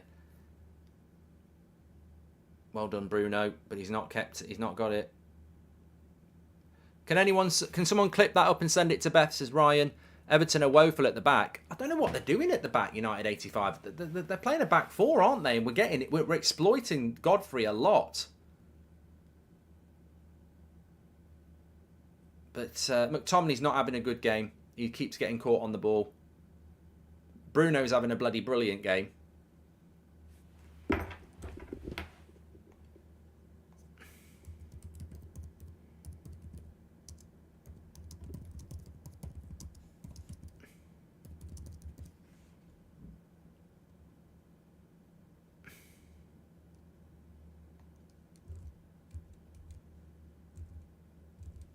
Happy belated birthday, Mark, says Ian. Thank you very much, Ian. Thanks for your super chat. Anthony is a 40 million sub player, says FD. Anthony needs to start scoring, says Christopher Day. I think the first chance was a very, very good save by Pickford, to be fair, who I'm not a massive fan of, but I thought it was a really good save. Another one from Bruno. What a ball to Rashford that is. Bruno's on another level today. Man of the match by a mile. Absolutely brilliant Bruno Fernandes today. Look at this. What a ball. He's like a quarterback. Bruno Brady. Tom Fernandes. He's absolutely running the show. And Rashford's a little bit unlucky there. Pickford's having a good game. Their man of the match is Pickford. As a neutral, this is a brilliant game to watch. Just shocked there haven't been any goals yet, says Joe. Thanks, Joe. Oh my God, how is McTominay in this club? He's so bad, says Marcus. Loads of chances, no finishes. The United problem since Van Persie left, says give it to Mikey. Well, it's entertaining. Anthony has to score chances like that, says Vincent. Well, 25 minutes, everyone's having a drink. Bruno's playing brilliant. I think Sancho and Anthony and Rashford are doing their job, apart from scoring. Rashford and Anthony probably would have expected to have scored by now. Wan-Bissaka's own goal should have been a goal. People saying Ten Hag isn't Sir Alex. My dad said Sir Alex nearly got sacked, but FA Cup kept his job. Is that true? Says Alex. Yeah, he did. He was under a lot of pressure. Sir Alex, and he did win the FA Cup. Bruno looks like a man possessed, says Soy. And old bias aside, Maguire has really changed up his game for the better. He has been training with Ten Hag for almost a year, and it shows, says Mint. Mate, he's nearly cost us a goal, and he could have cost us a penalty. What's he changed up there? I don't think it was a penalty, but I think outside the box it was a foul. So it's risky what he did, and certainly the Sims chance is totally on him.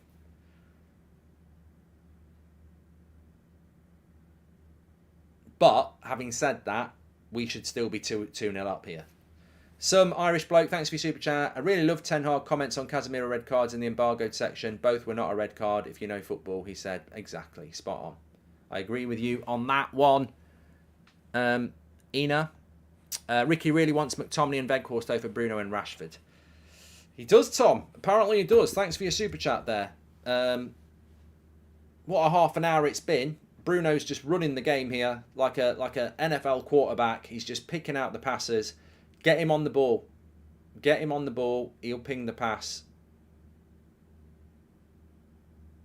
Wan-Bissaka again. A little bit overhit, but he kept it in. McTominay. Best thing he's done all game there. Scott McTominay. Couldn't find the cutback. The runs off the ball have been fantastic from United today. And I think is this Anthony again? No, it was Wan-Bissaka. Lovely pass. McTominay wasn't really passing that to anybody, was he? Right,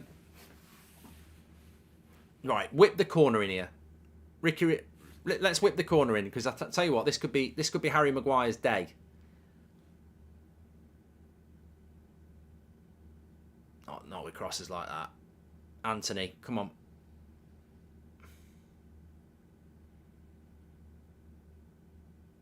Martinez with the shot. That's going to go for a throw-in. Well, I'll tell you what, the tempo's been very good. I don't know whether it's because we're attacking the Stretford end in the first half, but the tempo's been really good. I'm really impressed with the amount of chances we've created. We don't normally create this many good chances. Unfortunately, we just haven't taken them. We don't normally create many chances and then we're clinical. Today, we've created loads of chances and we've not been clinical. Man United taking Everton's midfield completely out of the game with these long balls. Why in the bloody hell are Everton playing a high lines as African Giants? Yeah, we are. We are just playing in behind their back line, aren't we? You wonder whether Dyche will change it at half time, which is why it's very important that we score. Ah, Bruno over the bar. Good play. Sancho laid it off. You've got to shoot over the bar.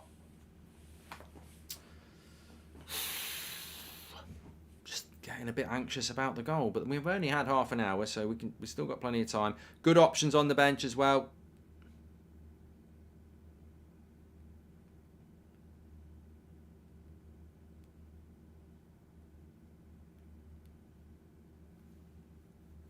I think Ten Hag there will be reasonably satisfied. We're only 10 subscribers away from 628,000, so please subscribe. Bottom right-hand corner. Kevin De Bruyne today, says Lee.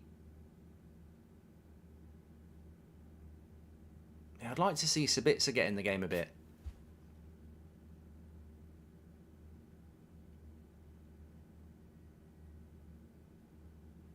The game is perfectly set up for Ericsson. Can't wait to see him back in the game. Happy belated birthday, says Truck. Thank you very much, pal.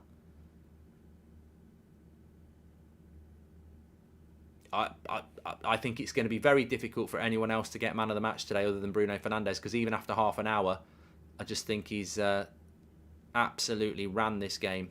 Martial would thrive in a game like this, says Charlie. If Casemiro did what Maguire did, it was a penalty and a red card, says Sarvish. And Bruno, our own Kevin De Bruyne, I'm loving his game today, says Christopher. Well, he's just taking the ball off the back four all the time. Absolutely running the game. Scott McTominay plays better for Scotland, says Claydon. I don't feel like McTominay and Sabitzer are in the game a lot, and I think that's because we're like somebody commented there, we're bypassing the Everton midfield, making it very hard for them to get physical because we're bypassing their midfield, which is a bit of a problem for McTominay as well. And for Sabitzer. Bruno has been possessed by Scholes. He's playing a lot like Scholes used to, don't you think? Yeah, Jim, good point, Jim. Good point. Here's Anthony down the down the right-hand side. Needs a bit of support. Gives it to Wan-Bissaka. Give it to Bruno. That's the ball. McTominay's made a run, but he gives it to Rashford. Lots of space for Bruno. They just can't get anyone on Bruno at the moment. Now Wan-Bissaka into Anthony.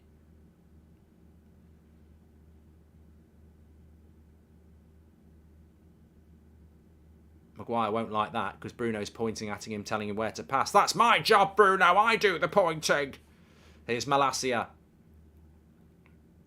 Sabitzer. Been a little bit quiet, Sabitzer, the last 15 minutes. Like to get him on the ball a little bit more.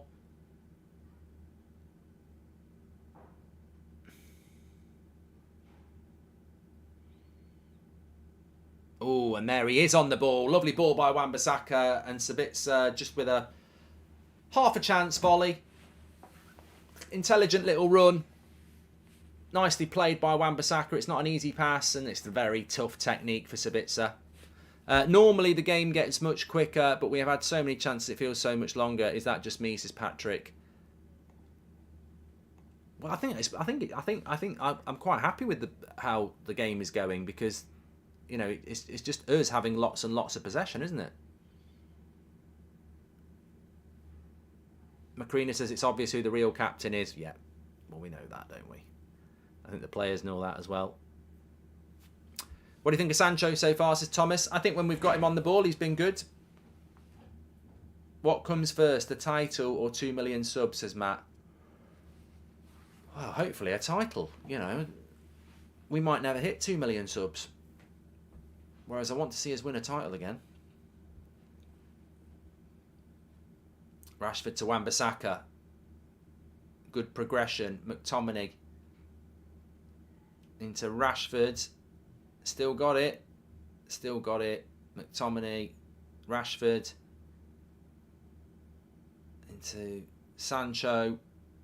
McTominay! What a goal! Manchester United! Scooby-Doo! That's a good goal. I'll give it some credit there. We've needed that goal, and Manchester United have it, and it's Jadon Sancho, and at long last, Manchester United have broken the deadlock. Thoroughly deserved, really good first half performance from Manchester United.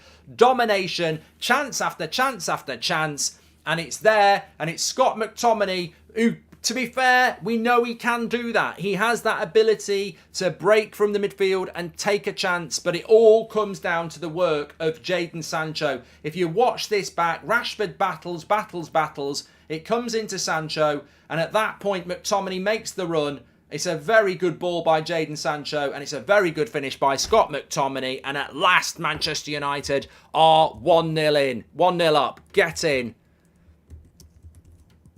Thoroughly deserved. Some super passing today. What a pass by Sancho. And Ten Hag's over the moon with that. Some of the passing today has been brilliant. Finishing, not so much. But the passing, the creation, you know, even De Gea's at it. Bruno, Sancho. Some of the passing today. Wan-Bissaka, it's been magnificent. And we deserve to be 1-0 up here.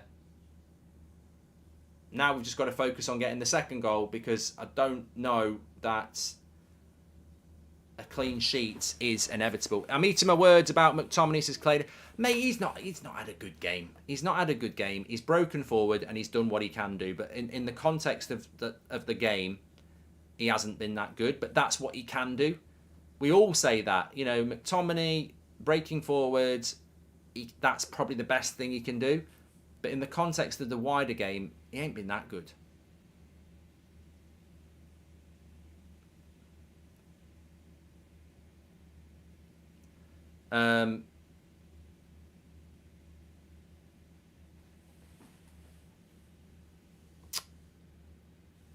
Billy says he hit it first time. Josh says Scooby-Doo. Ryan said that about the pink boots. So 7 minutes to go to half time. Born in Manchester, now watching in New Zealand, says Stephen. And that's McTominay, man of the match, says Andy Cheatham. Well, whoever's working on BT will give him man of the match. But as I said, I can't look past Bruno Fernandes. I think he's been absolutely incredible. Rashi needs to learn to pass is the only issue, says Jack. Yeah, but he did pass it there. Here we go. McTominay signed for Newcastle, says Kyle.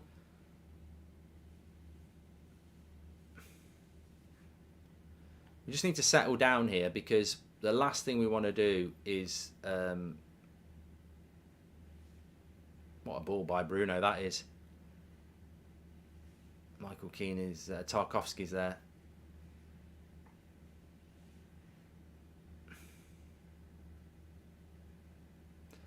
Aaron Wan-Bissaka is miles better than Delo. It's not even close, says Charlie.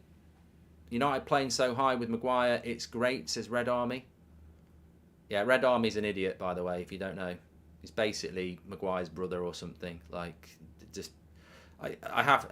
any comment that gets read out by Red Army, you know, we've had stuff like Maguire's the best centre-back in Europe and stuff like that, just to give you a little bit of context. He's completely lost. Sabitzer. Rashford again. And there was an offside. Lovely ball by Sabitzer. I think Rashford had gone a little bit soon. I just want to get the second goal done here, and then we can make the subs in the second half. This could be a really comfortable second half. Oh, he's just offside. Aaron says we need a Scooby-Doo emote. We do need a Scooby-Doo emote.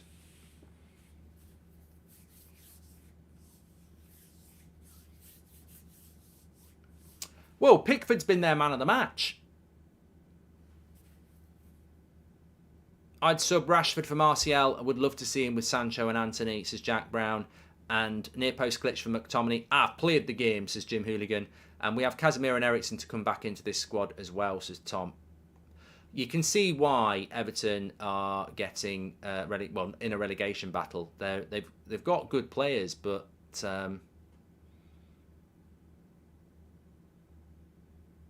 they don't look very good. Totally agree, Mark. Bruno man of the match so far, says Andy. And Thomas says Sancho's been superb as well. Him and Bruno have been great. Well, we can do half-time player ratings. I quite enjoy doing that. So we'll do some half-time player ratings, because I think that's always, you know, it is a 90-minute game, isn't it? Right, there's another break on here. Sabitzer into McTominay. The Rashford ball. Oh. That's a shame by McTominay, because he's played the ball behind Sancho and it's lost the momentum. Oh, what a cross. Anthony's got it. Wan-Bissaka, another corner for Manchester United. With 4 minutes to go to half-time, I'm saying just keep pushing, get the second goal, because it's 2-0, this game's over. It might even be over. It might even be over already. What a cross that is by Sancho, by the way.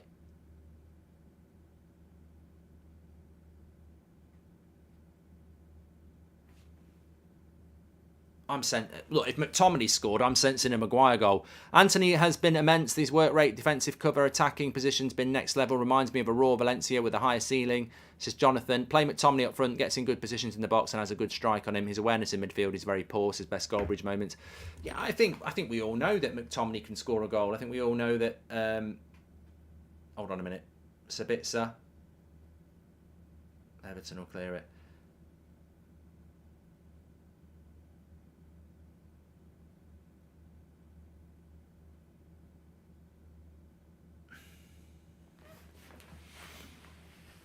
Yeah, we've wasted a lot of corners, says Michael Clegg, and I agree with you that. We have put a lot of silly corners in. Just look at this pass by Sancho, though. Here it is. And it did, I mean, to be fair,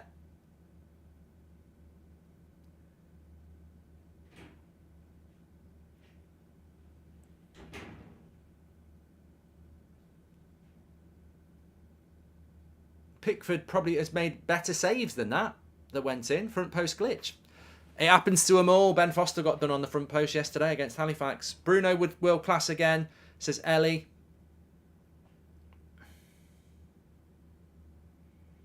They've got a 2v1 on the back post.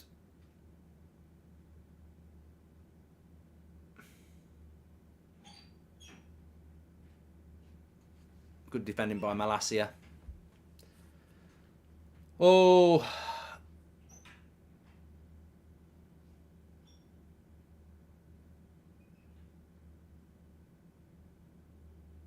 Half time approaches. Manchester United 1-0 up and thoroughly dominant. Very clever tactically by Ten Hag, by the way. You know, I think if we'd messed around with the ball in the midfield, it would have given Everton a lot more opportunity. We've moved the ball really quick from midfield to attack, and it's caused them problems. That's why we keep getting in behind. The transition from back to front has been so fast from United. Their midfield can't get near us. And a lot of that is coming from Bruno. We're just bypassing our midfield, basically. Getting at their defence.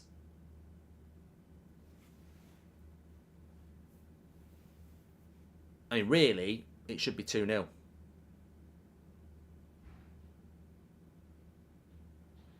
At least.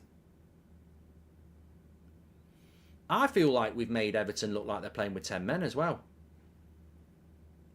There's a lot of space there. We've made the pitch really big.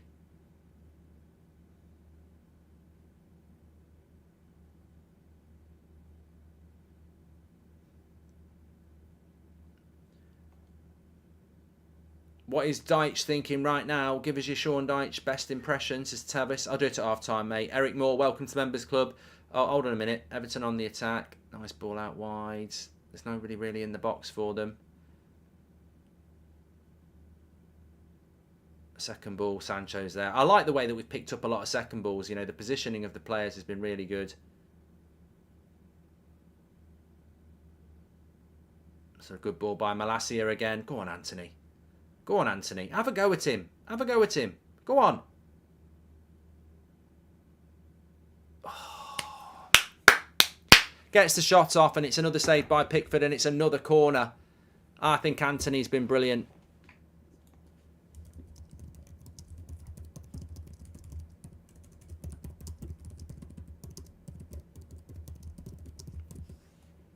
I really do. I think, you know, that's a good save by Pickford. Come on, let's whip a good cross in here.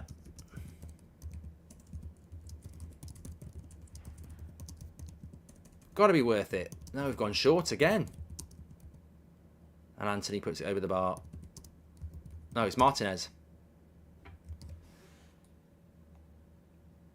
Set pieces probably haven't been that good from Man United this half, but it's half-time, and we do lead at half-time 1-0. Very, very relieved to be going in 1-0 at half-time, because you know what? If I put the stats up on the screen here, which I'm going to do, you would be, you know, amazed to see what United have done in that first half. It's been absolutely incredible. We will do some half-time player ratings. I quite like the idea of doing that, but look at that. 60% possession, probably not as high as I thought it would be against Everton, to be honest, but 21 shots and 6 on target. They've had no shots on target. 7 corners to 2. That's incredible. I mean, we should attack the Stretford end in the first half every week. We don't normally attack the Stretford end. It's normally the second half. We obviously lost the toss, but that's pretty impressive. 21 shots, 6 on target, and it's only half time. Absolutely impressive. Look, Everton are a team that probably don't match the players they've got. They haven't played particularly well.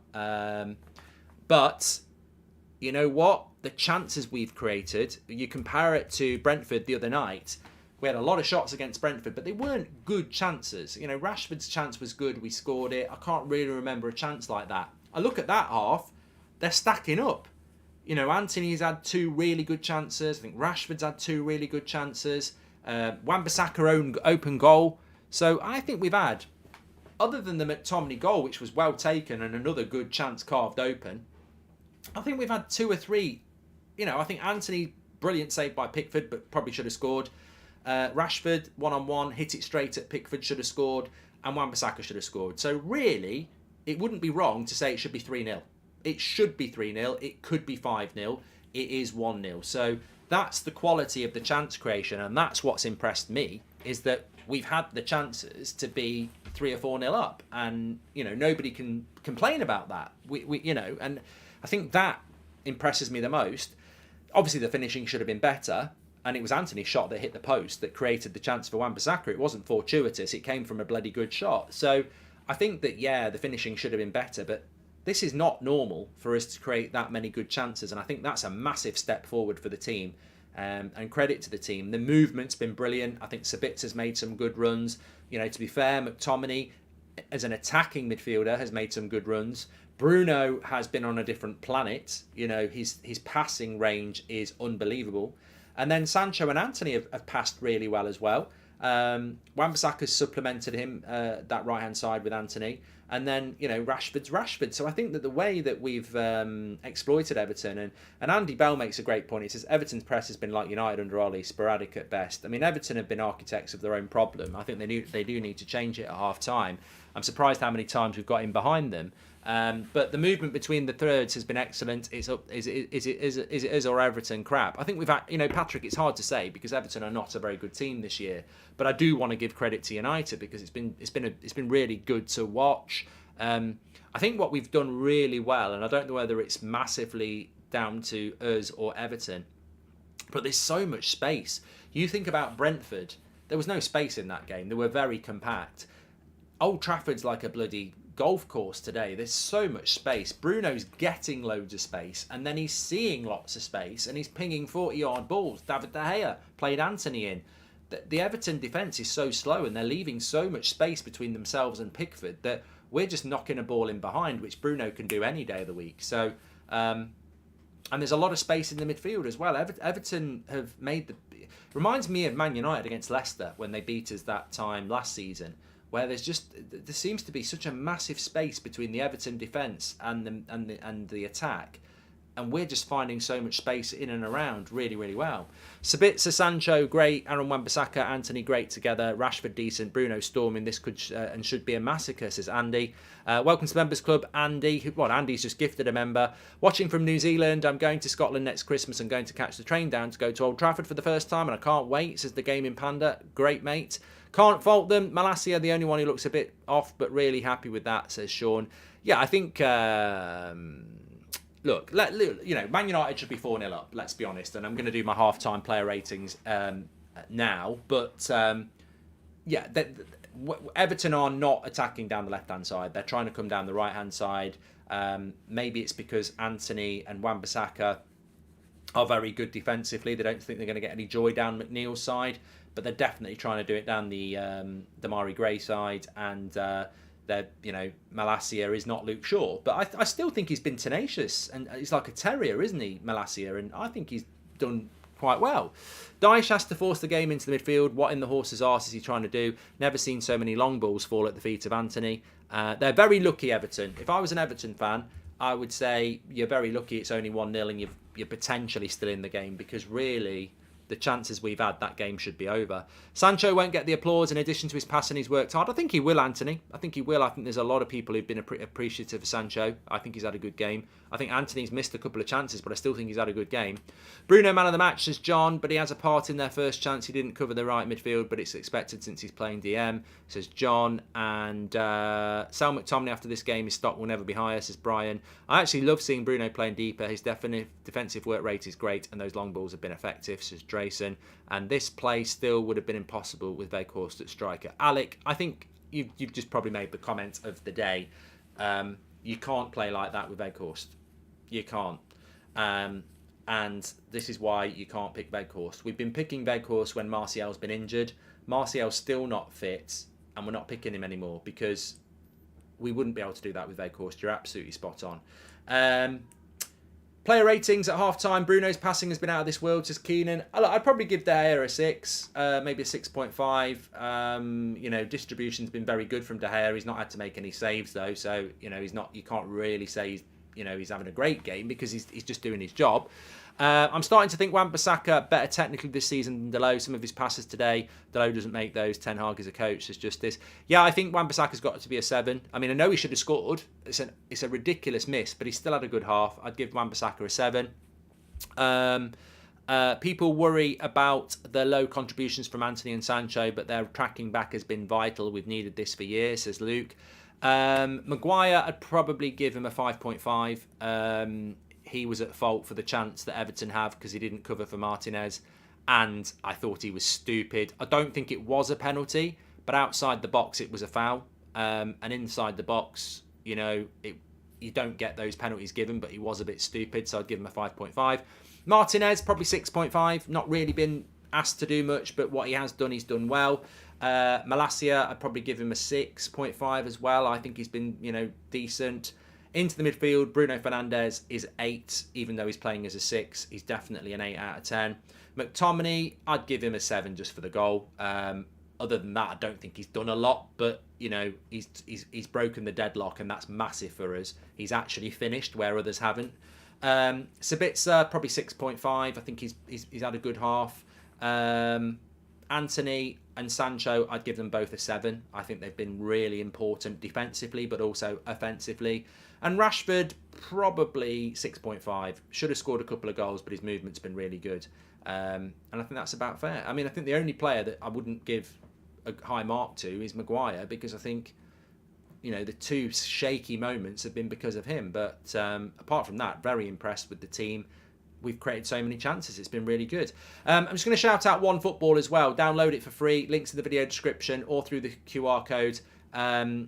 Get all your latest breaking football news through OneFootball for free. Apple and Android for free. And we do like the team stats, as you can see there, but they have individual stats, so you can look at the players, pass completions, etc. Robo says, I have a feeling not scoring more might come back to hurt us in the second half. Has our finishing been poor as Pickford played well? Pickford's played well, Robble, but there's an old story in football, and it goes like this. If you finish properly, no keeper saves it. So Pickford's made good saves, but the chances we've had, we should have finished. Hi, Mark. Can you identify the club from these players? Appiah, Georgie Haji, Hamzik, Guardiola, Pirlo. Love the show. No, I can't, Tracy. I'm thinking Barcelona, but that doesn't fit with Pirlo, so it must be an American thing. It must be an American club. That's what I'm thinking. I think Rashford, because when he comes to the wing, his defensive work is abysmal and the opposition exploits us. That's what Newcastle did to us, says Manoj. Sancho seems slightly quicker off the mark, which has helped the game a lot, says the Big P. And look, Sancho's having a good half. I think Anthony's having a good half as well. Please do subscribe. Bottom right-hand corner for that. Appreciate that. Hi Mark, happy birthday for yesterday. Bruno's been fantastic, but my man of the match goes to Sancho. I think he's been technically brilliant, says Derek. And he got the assist. It was a brilliant pass on the assist. Great finish by McTominay. We know we can do that. We know we can finish, but the pass by Sancho was very, very good. Who do you think are the teams going down, Mark, says Riley? Well, I think Southampton and Bournemouth will go down. I think Forest will go down as well. I think that I think Everton will stay up on their home form, although they have been dreadful today. What have Everton got to do at half-time? Well, if we go live to Sean Dyche, what the bloody hell's going on there, lads? I'll tell you what's going on. We're playing shit. Absolutely rubbish. Tarkowski and McNeil, you're not good enough to play for bloody Barrow, let alone Burnley, and certainly not Everton. I've told you to get touch tight in the midfield. You're about as tight as a clown's pocket. You need to get sorted in the midfield. And what are we doing at the back? I've got Tarkowski and Michael Keane. You've got no pace. Why are you playing a high line? We've got to get the... And Sims, shit Sims, you're rubbish. 1-on-1, that's your chance. It should be 1-0. So, I'll tell you what, there'll be no gravel for anybody. And I'll tell you, rest assured, if you lose this game, you're walking back. You're walking back, and I'm walking behind you, kicking you all up the arse, all the way back to Liverpool. Absolutely terrible. I can't speak. I can't speak. Thanks everybody for getting me to do the Sean Dyche impression when I've got a sore throat, but there we go. We do need a bit of wood. We need a bit of Viagra. I'm going to get my man Dave down the local. He sorts me out with my gravel. I'm going to get a load of Viagra here, and we're all going to have one each, because we need a bit of wood. Absolutely rubbish. Absolutely terrible. We're so loose, it's like watching diarrhea. They have been bad, Everton. They have been bad. They've been shocking all over. I don't think there's one player in that... Well, Pickford. Pickford's their man of the match by a long way. Even their striker had a chance. And it was a very good chance. Like, I would have scored that chance. You know, I might not have scored it, but I would have put it on target. It was a really big chance. I mean, we're probably not talking about that Everton chance because we've had so many ourselves, so it's sort of like, whatever. But it was a really good chance, but they've not played very well. And I can see why Everton are struggling this season, because when I look at that midfield of Onana and Idrissa Gueye and Iwobi, like, it's energetic, it's tenacious, and a midfield like that in the Premier League should be able to get you mid-table, but it doesn't work, does it? Ebbies, thank you, welcome to the Members Club, appreciate that. Give Anthony time, he gets into good positions. I think it's been one of his best games, Des, I really do. Hi Mark, I'm struggling with depression in recent months, and I just want to say thanks for the content you put out, never failed to make me smile. Good, thank you very much for supporting Jay, hope you're doing well. Hi Mark, love the content, did you have a good birthday, says Ivy. I did, thank you very much. And I think Scotty could do Weghorst role better, says Brad. Look, I don't think McTominay's good enough for Manchester United, and goals can mask performances. Overall, I know for a fact, if McTominay hadn't scored, you'd all be going, take him off. Because I could see it before the goal. People were going, he's terrible, he's hiding, he's not doing anything. But then that's what he can do. So then you've got to think, well, is that enough for a Man United player to pop up with a goal every now and again? No, you need more than that. But it's a really important goal. I don't know where he fits into the team, really. I don't think he's a striker. I think he gets these chances by arriving late. So I think he's got to play in your midfield if you want him to. And ultimately, he ain't never getting picked ahead of Bruno, Casemiro, Eriksen, and I would say Sabitzer now as well. So, look, McTominay's a bench player, isn't he? And I think we've got to improve the bench. So I would still be getting rid of him, but that's a big goal. Hi, Mark. How many likes on the video for you? You send McNeil a DM after the match with a laughing emoji, says Thierry. I'll happily do it anyway. I'll do it anyway. Roddy Pickering. We deliver lots of long balls because of Rashi's pace. 80% chance came from counter. Should we consider it as a concern against the big teams? Says Sabatashi. And Scooby-Doo, says Peter. So I think, is that Mikalenko that's coming on for Everton? I don't know what they're doing here. Probably going to a back five, I think.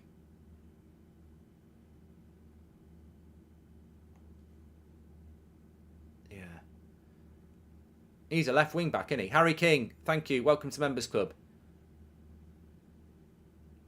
Make sure you subscribe. Yeah, Godfrey's coming off of Mikalenko. Yeah, Godfrey's had a crap half against Anthony. So, surprised they haven't put Godfrey at centre-back, though, because at least Godfrey's got a bit of pace.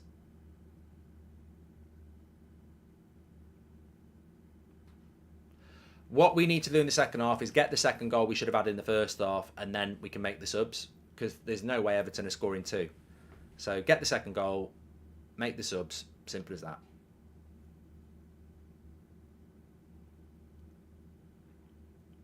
What subs do you want to see, Wilmer? Well, obviously I want to see Martial come on and, get more minutes in the legs. I want to see Eriksen come on and, start getting himself back fit.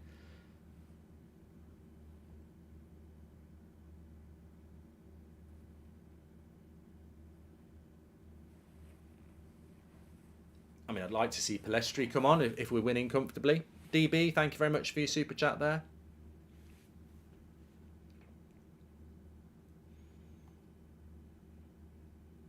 Celia says, happy belated birthday. Best wishes to you. Thank you for your content. I appreciate it. Thanks, pal. Appreciate that.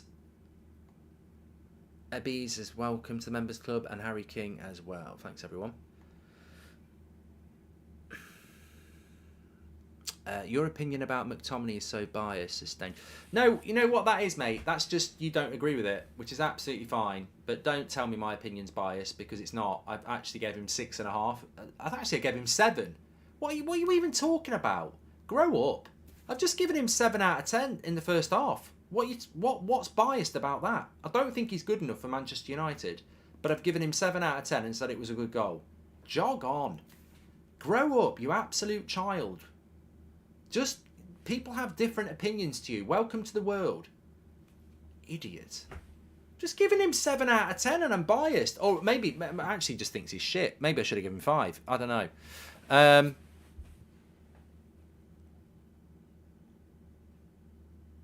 People just want to moan, don't they? If somebody plays well, I'll give them a good score. If someone plays shit, I'll tell you that they're playing shit. But it doesn't mean I'm right. It's called an opinion.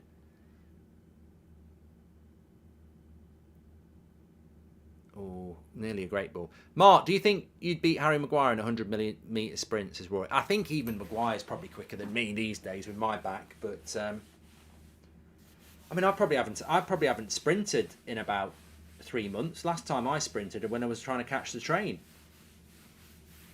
There's not much need for me to sprint these days.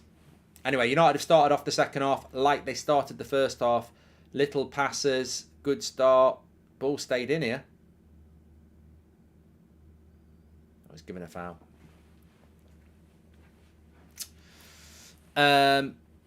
Maurice says Sabitzer starting to adjust to the Prem. I think it's been a really interesting week for Sabitzer, starting 3 games in a row. How many games do you think he's going to start over the next few weeks with Casemiro and potentially Eriksen being back? I think that's the thing for Sabitzer, because if you're going to keep a player like that, you really want to be playing, don't you?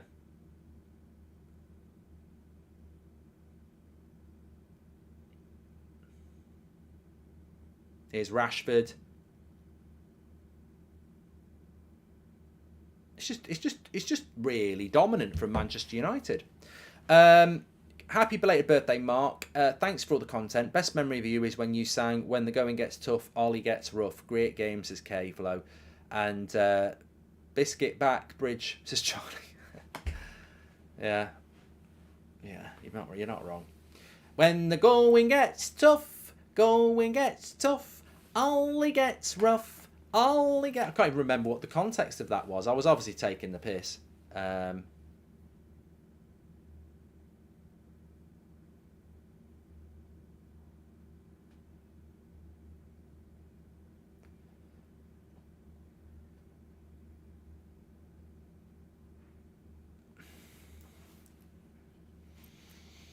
It would be an absolute crime if we didn't win this game from this point. Somebody just said, do you give Everton any chance? Well, look, there's always a chance in football, but it would be an absolute crime simply because of how we should be 3-0 up at half time.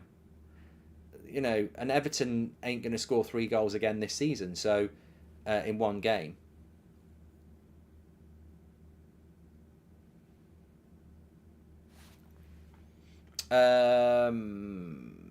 Kabu says McSauce is back. He's better than Eriksen. Don't rise to it. Hi, Mark. Just got here. How has the game been to Sebastian? I'll tell you what, Sebastian, if you tuned in a bit late, you've actually probably missed one of the most entertaining halves of football we've had in quite a while. It's been really, really good from Man United. Thoughts on Rashford and Bruno's pink boots? Says J12. There's nothing wrong with wearing pink boots if you can live up to the hype. And I think those two players definitely can. Here's Wan-Bissaka down the right-hand side. Gives it into Anthony. He'll give it to Bruno. I like the way Sabitza's just joining the attack with Rashford as well all the time.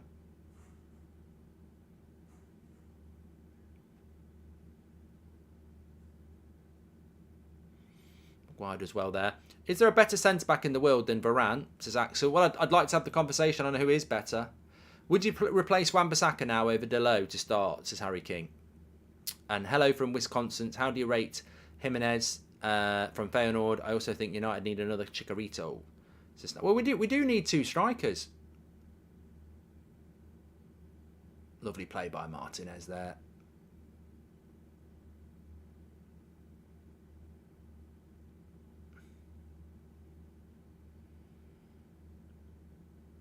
Bruno's still playing as the number 6 playaholic. It's dreadful Everton side. Don't forget how often this bunch have let us down. No wins away from home against the top sides either, says Enjoy Writing. I tell you what though, let's get the stats carousel rolling around, because this is something I wanted to have a quick look at just to show you how important winning today is. Look at that league table. We're in third. We've got 56 points, but we would have the same games played as Spurs and we'd be 6 points clear of them. 6 points clear of Spurs, who are 5th. Is huge, and they've got to play Brighton this afternoon, so that's how important winning this game is, and I would have took it by any means. The fact that we've played really well is great to see, but look, 6 points ahead of Spurs, who are 5th, that's why I'm saying Spurs, is massive in the race for top 4. So, and we're going to get Casemiro and everybody back.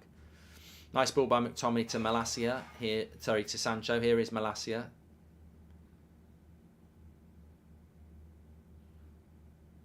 Bruno. I think Bruno does. You know what? I think Bruno does suit a deeper role because he's got more to play into, hasn't he? If Bruno's on the halfway line, he's got half a pitch to play passes in. When he's playing as a number 10, Rashford. Oh, unlucky. Yeah, when he's playing as a number 10, he's not got as much pitch to play into, has he?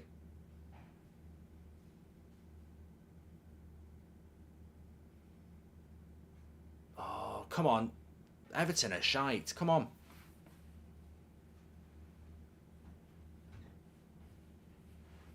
Everton's passing's terrible. Kill the game. Finish them. Finish them.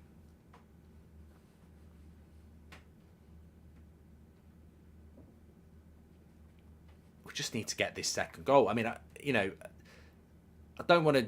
I'm not disrespecting what we've done, but I think in this Everton performance, Man City probably would be 5-0 up, and we should be 5-0 up. That's what we've just got to get this second goal, because I don't think there's much chance of Everton coming back into it. But this is the Premier League, and stranger things have happened.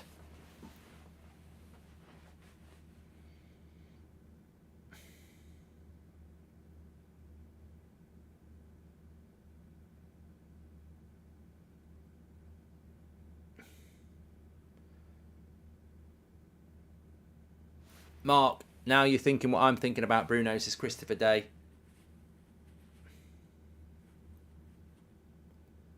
Everton are on the attack here. I've got to say, I do get nervous when Everton have the attack, because I just think it'd be bloody ridiculous if they managed to equalise.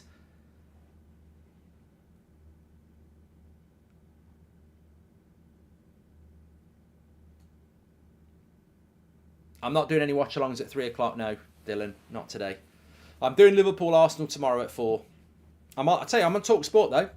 I will be talking about the games days because I'm on TalkSport 7:30 till 9 o'clock tonight. If you want to call in, it's live on YouTube, National Radio, Mark Goldbridge show today at 7:30 till 9 o'clock. And hopefully we'll be celebrating a win, and I'm hoping Brentford can get something against Newcastle, and Brighton and Spurs draw would be brilliant.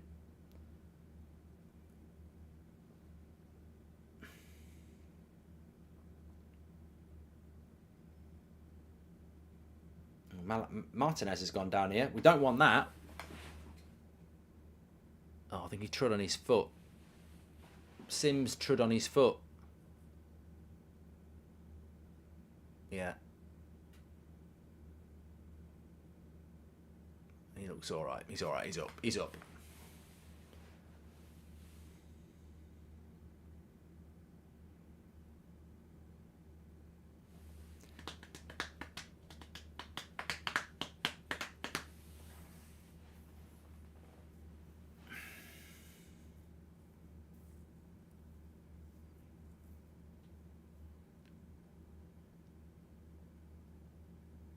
I wonder what subs he'll make. I mean, I would bring Martial on, but I wonder whether he wants to make any subs when it's 1-0. Bruno's everywhere. I mean, he's on the bloody left wing here. Well done, McTominay.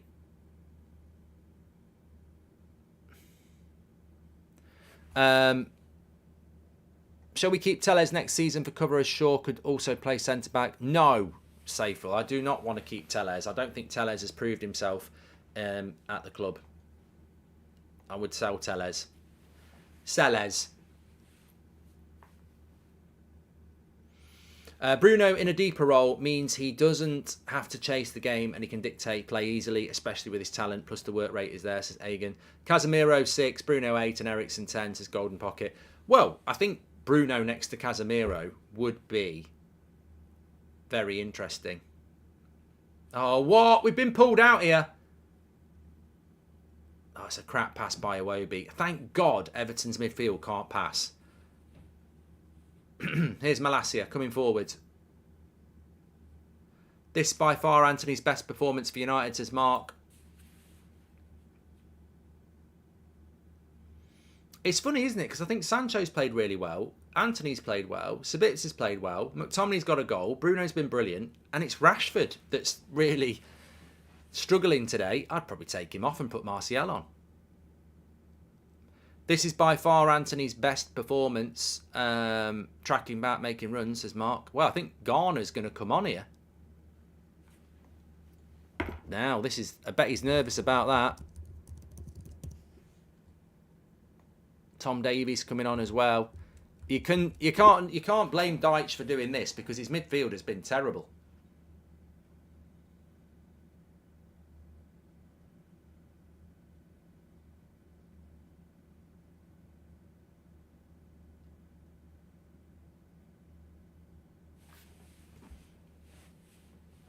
Bomb says I would sub Rashford off for Martial.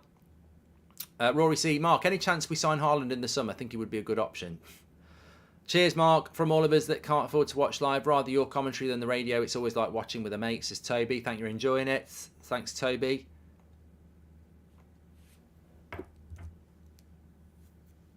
Do I think Everton will equalise, says Big Rick. I'll be bloody fuming. Martial is coming on. Now, this is going to be interesting. Who's coming on for Martial? Because I think it's got to be Rashford. Got to be Rashford. You can't be taking Anthony or Sancho off. Not after an hour.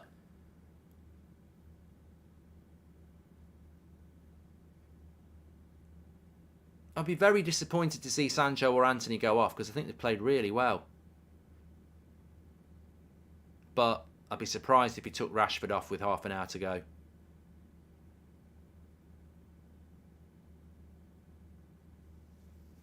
Hi Mark, did you know we haven't lost at home while leading at half-time since 1984, says Dev. I didn't know that, but I do know now if it's true.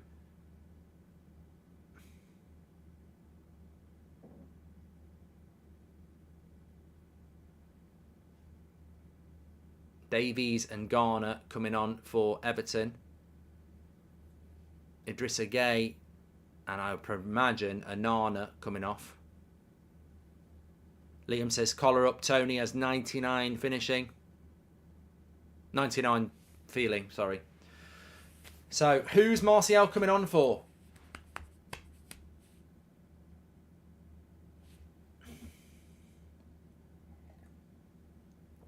Get Eriksen on, says Rich. Thanks for all your super chats and comments today. Thanks to all the members like Benson, Rich, Daddy, Chris Grathwell, The Chosen One. Anthony off.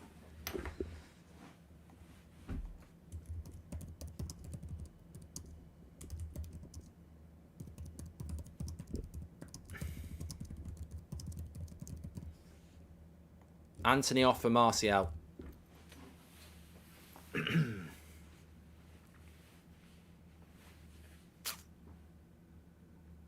I wouldn't have took him off. He's the balance in the front. He's the only left footer, isn't he? Just be careful of Everton. Late equaliser against Spurs as well.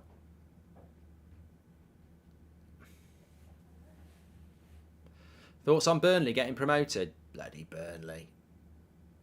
Bloody Burnley. Wrong sub, Eric, says Charlie Griffiths. Well, James Garner in the midfield for Everton here. Got sold by Ten Hag.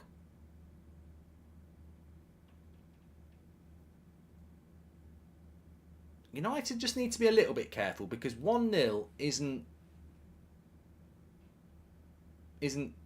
as comfortable as it should be. I think we've been the better team by a long way. But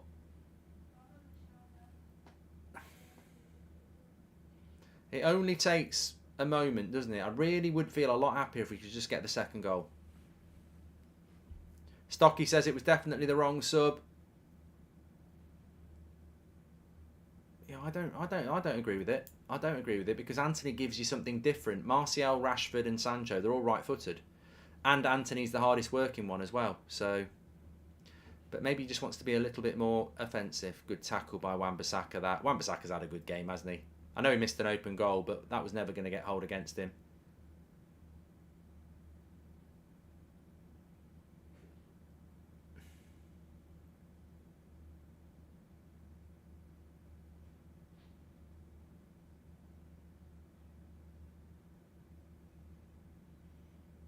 Well, Everton have started to pass the ball a bit better.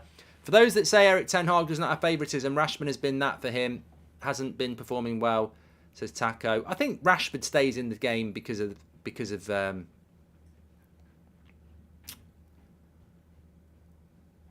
can score goals. You know, there's not a lot of goals in this United side. We need a second goal, so I think he keeps Rashford on. Anthony had a great game today. He's made it really difficult for Everton on that right side, going forward and tracking back, says Alex.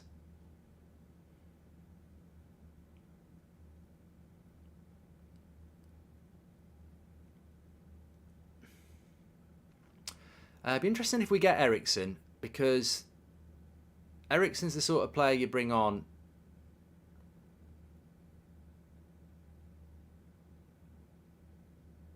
Eriksen's the sort of player you bring on with a couple of minutes to go.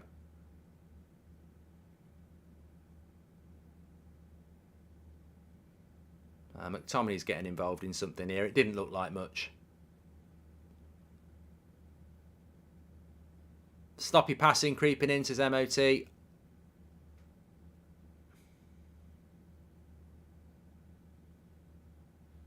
McTominay's an idiot here. He does knee him on the ground. He doesn't need to do it.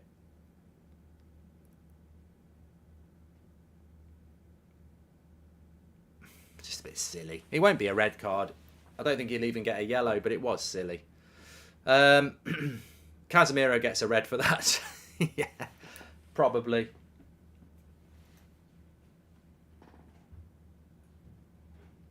I'm more worried about giving silly free kicks away in this area where they can whip across him, because they did get a free header hit from here in the first half.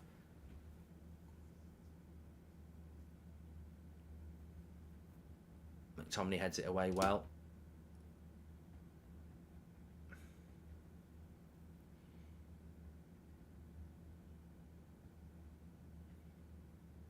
Well done, Sabitzer.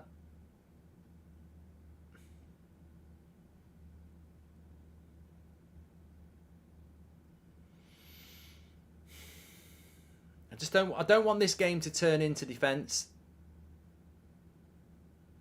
I don't want this game to turn into defence. I don't want this game to turn into us holding on to 1-0 and letting them attack. Like, we've had so many good chances in this game, and we can have so many more chances as well. Why is Maguire getting beat in the air by Tarkowski there? We're inviting a bit of pressure here, aren't we? See, Maguire just got dominated by Tarkowski there. That's what you're meant to be good at, Harry. Fucking get up and win the header. Yeah, I don't want this game to turn into defence against their attack. We've been the better team. Let's get the second goal.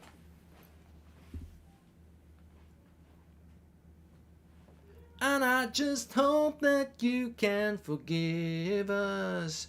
Do do do do, 'cause everything must go. Corner again. And if you need an explanation.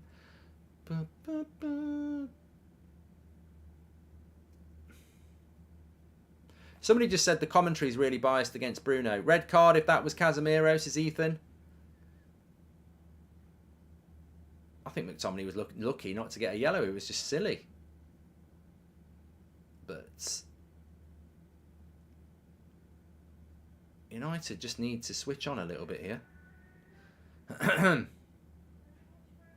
We are encouraging Everton here, and I don't like it.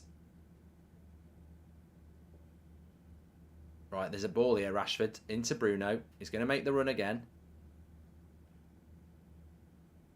There we go, Sancho. It's a bit, there's a ball to Bruno on the back post. Take your time. Oh, what a goal chance that was. It's Pickford again. What a ball by Sabitzer. And Bruno probably can't do much more than that. He says, what a ball to Sabitzer, because it was a great ball by Sabitzer. And Bruno just can't really do a lot more. He's tried to just loop it over Pickford. And Pickford's made a good save. You can't get any more power on it than that. There's not a lot more placement he can put on than that. And another good chance for United. Despite the improvements, there are elements of last year in that prevent from finishing off games, says Stephen. Another short corner. Martial, Wan-Bissaka straight at the keeper. Mark, what would be the most boring fixture in the Premier League if you had to pick, says the Football 212. I think Everton are a bit boring, aren't they? Let's be honest. And Forest are quite boring. So probably Everton, Forest.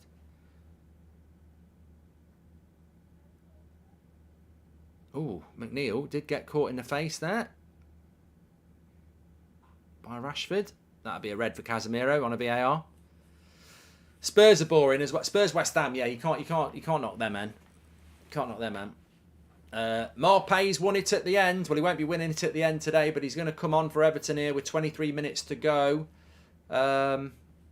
It's not been the first half from Manchester United. Maybe it's the Stretford end thing. You know, we attacked the Stretford end in the first half. We've not been as good in the second half. Someone in the chat there, Fabulous, says, I'd give Rashford a 5 out of 10 so far. He's always capable of delivering something though, Rashford, isn't he? Here's Martial.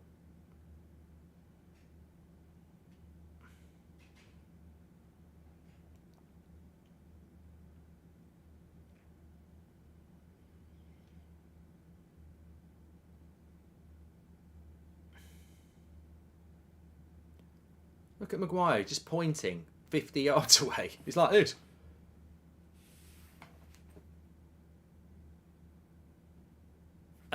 These guys can always let us down anytime, anywhere. Never forget the rebuild that still required. Bad bunch, says Enjoy Writing. Bit negative. An obvious increase in effort and energy today. I wonder if it's the competition for places coming back, says United 85.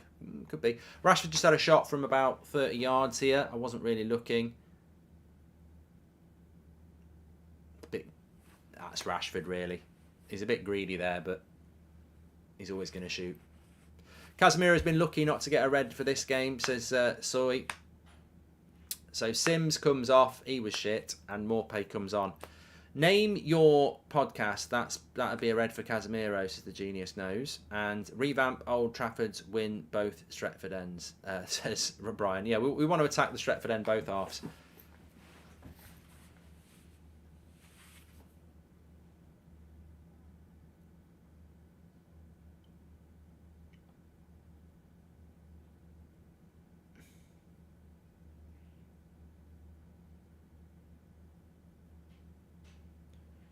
Martinez, be careful. Got lucky.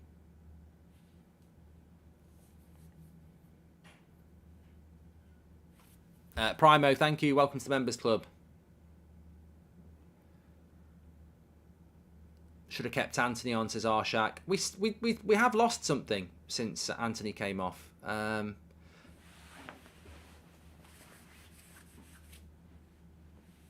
20 minutes to go. Marcus says Casemiro deserves a red.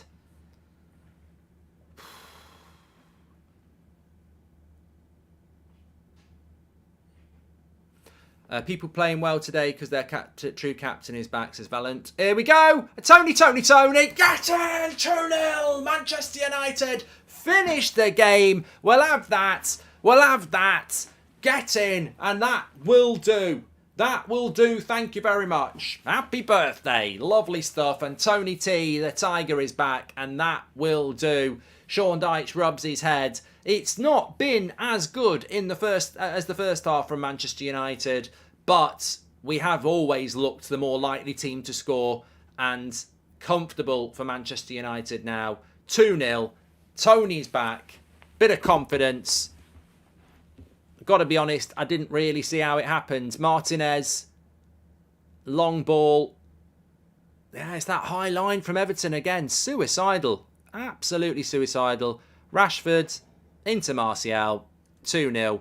Game over. Yes. Have that. And we'll do the player ratings for you in a minute. It's amazing how high Everton have played their line, considering we struggle to beat a low block. It's been like a birthday present for Eric Ten Hag, and I don't think it is his birthday, but I can't believe Everton came to Old Trafford with Tarkowski, Seamus Coleman and Michael Keane and played a high line against that. It's been suicide, really. Name an ex-United player you met who was cool, says Kenneth. Ben Foster. Pundits will give McTominay and Ricky will say he's better than Casemiro and Bruno's still crap, says Jackie. Well, I still think Bruno's man of the match.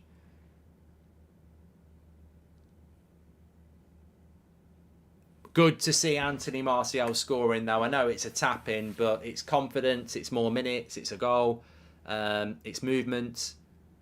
I think Rashford and Tony have always played well together. Hi, Mark. Happy belated birthday. How does playing at Stretford End give us more advantages, Ryan? Because that's the end. The Stretford End is Old Trafford. It's the most vocal. It's the most, liked. And traditionally the Stretford End is it's like the Cop at Liverpool. It's the end where there's just that pull, and therefore we always attack it in the second half. But today we attacked it in the first half. Ruby, thank you very much for your super chat. So look, losing against Newcastle was disappointing, but ultimately we will be 6 points ahead of 5th place at full time. And with Spurs playing against Brighton, I don't think they're going to win that. So we're in a good position. I don't know how McTominay's not been booked today. I think Michael Oliver's a fan. He should have been booked there. I'm not complaining, but he just needs to be a bit careful. Spurs are at home to Brighton, yeah, but I think Brighton are better than Spurs. I don't fancy Spurs to get a result there. I might be completely wrong. Stretch that hamstring out. You've not been reminding me. Yeah, we'll do the player ratings. I'll whack a link in the video description. Mark every player out of 10, 6 being the average. Star for your man of the match. I think Anthony's a bit unlucky to go off because I think he's had a good game. Sancho's had a good game. Martinez has had a good game. And there was a problem. That's the problem for United there. McTominay caught in possession. Quick ball into Damari Gay. There ain't no way Maguire's catching him, and he gets the shot off because Maguire ain't quick enough. Eriksen's coming on. Perfect time to bring him on. 15 minutes. Game's over. Eriksen's back.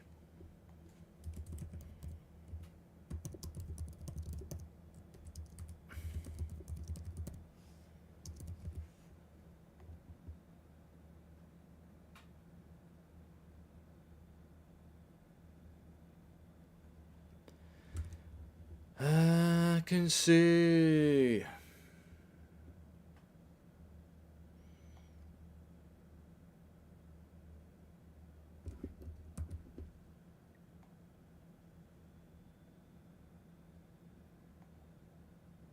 Ericsson will probably come on. Oh, and Ericsson and Fred are coming on. So it should be McTominay and Sabitzer.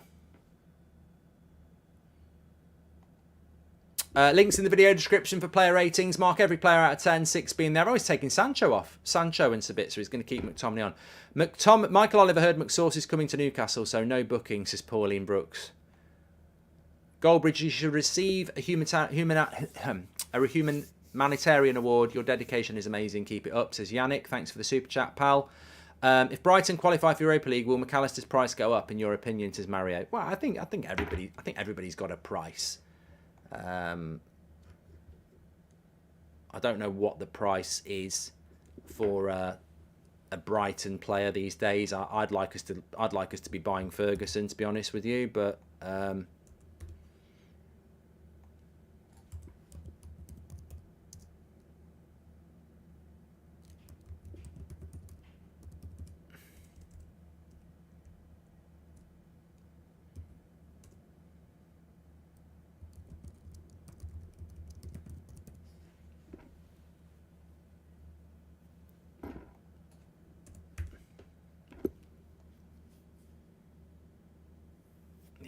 It's great to see Ericsson back. Really is.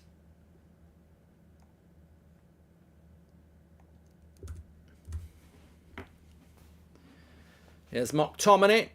Wide to Rashford. He'll want a goal, Rashford. Definitely. He wants the goals. Yeah, I mean, look, Sancho's been really good. But I just think for where Bruno has played today, and it feels like everywhere, but he is the 6. I just think Bruno's been brilliant today. Absolutely brilliant. And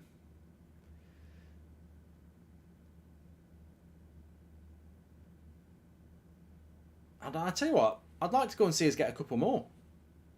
I think there's more chances. Lovely ball by Ericsson. Into Rashford. Just a little bit ahead of him. Oh. Oh, no. And that's why we should be subbing him off. That's why he shouldn't be playing every minute. For fuck's sake.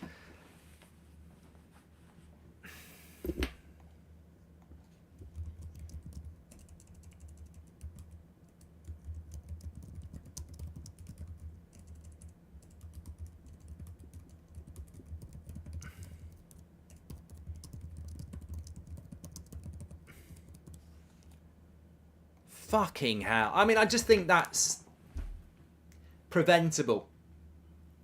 Rashford's done.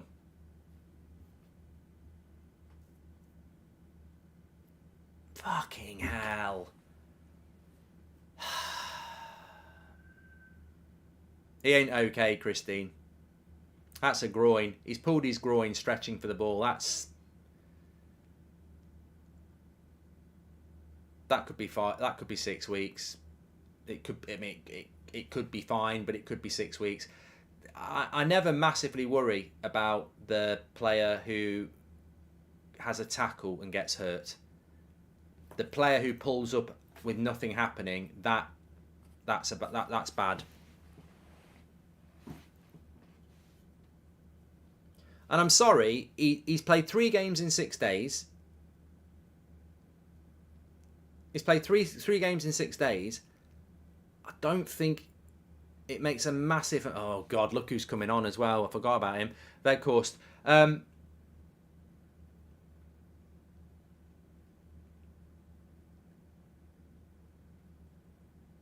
You've got to look after players like Rashford.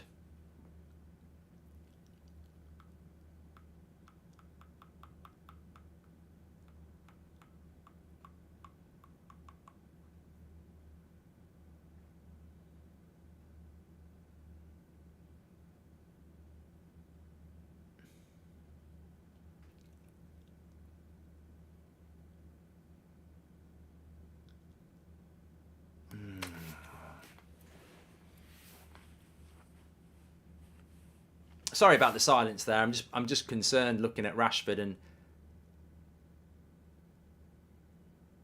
groin. It's his groin. He stretched his groin out. I don't think that looks good. I don't want to be dramatic, but I don't think that looks good. I think when a player hurts themselves by stretching, they know their bodies. I don't think that looks good at all.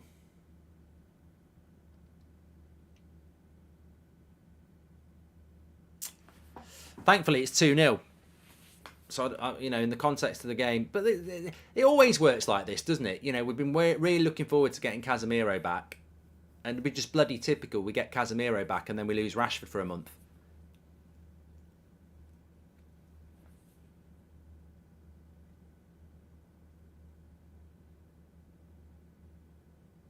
Why are we looking at this kid? Oh, he's got Rashford's shirt. Sorry, I was like, there's just a kid smiling at my TV screen. I'm like, what's going on?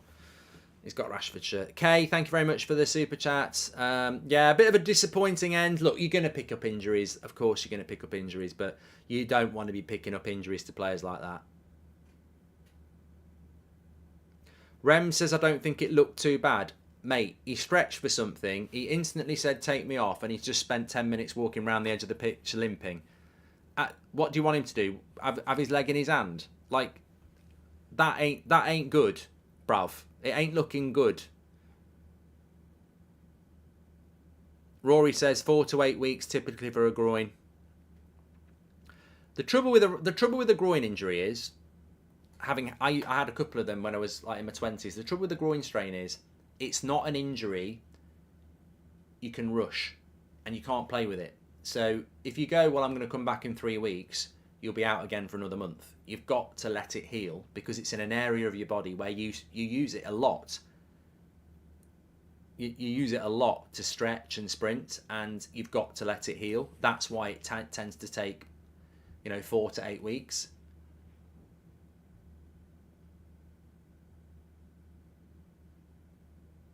If it's a groin strain, he's fine. If it's a groin tear, he's out for a period of time. I almost don't like Scott scoring. It gives people hope. Scott should never be playing for us. Bruno flatters us to deceive. We must win without Marcus, says Enjoy Writing. Well, it puts us on very thin ice if Marcus Rashford's out for a month because it means we need Martial. Otherwise, we're going to play Weghorst. And if we play Weghorst, we can't play like we did in the first half. Ricardo said he pulled his groin earlier in the season, wasn't out for long. I think he was out for 4 weeks, Ricardo.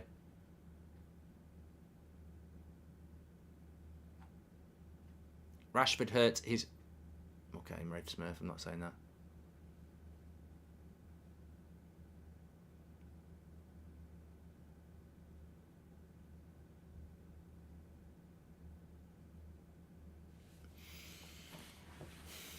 Well, the game is trickling away here, but ultimately it's going to come down to how long he's out for.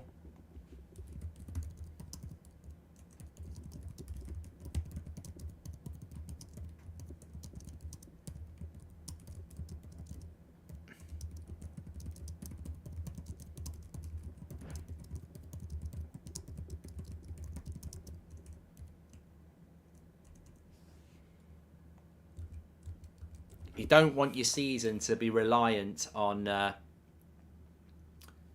Anthony Martial staying fit. Do you know when Garnacho will be back? Says Bob. I think Ten Hag said he will be back. Well, obviously he will be back. He'll be back soonish. I'd say probably 2 or 3 weeks. Now let's see if Ricky is right about Rashi, says Desert Haunter. Eric Ten Hag will be getting marked down for leaving Rashford on. Should have been off instead of Anthony on performance, plus needs a rest, says Rory. I agree with that. I agree. I think Rashford should have been took off. He wasn't playing particularly well anyway. He's played 3 games in 6 days. Sometimes you've got to look after your players a little bit, haven't you? And I think Anthony was subbed off early against Brentford. So Anthony definitely had the legs in him.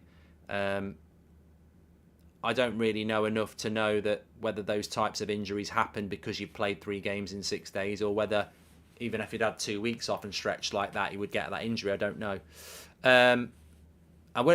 Kevin says, I bet Maguire practices pointing in the mirror. Happy birthday for yesterday. Thanks, pal. Look, I'm really pleased with the performance, to be honest. And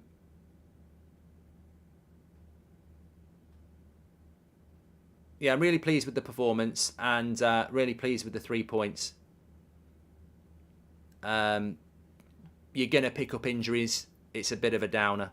I'm worried about how much we miss Rashford now, says Tyler.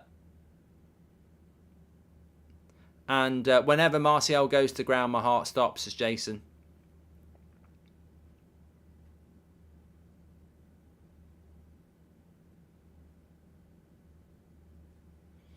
"85 minutes.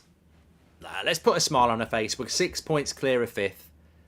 Spurs have got to play Brighton, and then we'll have another game in hand on them anyway. So if Spurs lose today, we're 6 points ahead of them, and we've got a game in hand. So top 4's looking pretty much done. But these injuries, they were always going to happen.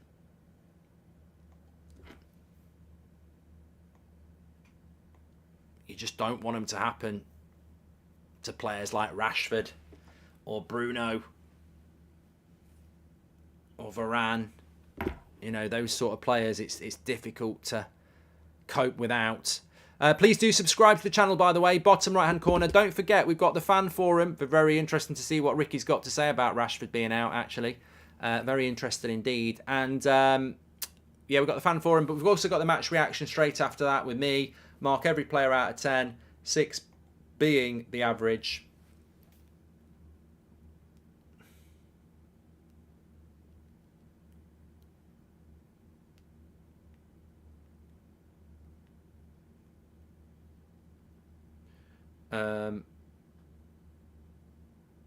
We're going to need Martial to step up to the plate, that's true.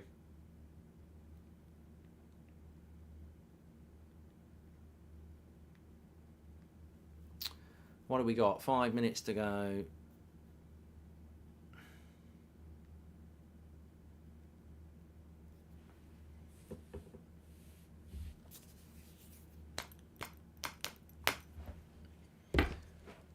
Martial is very good at hold-up play, Abdul. You're right. You're right.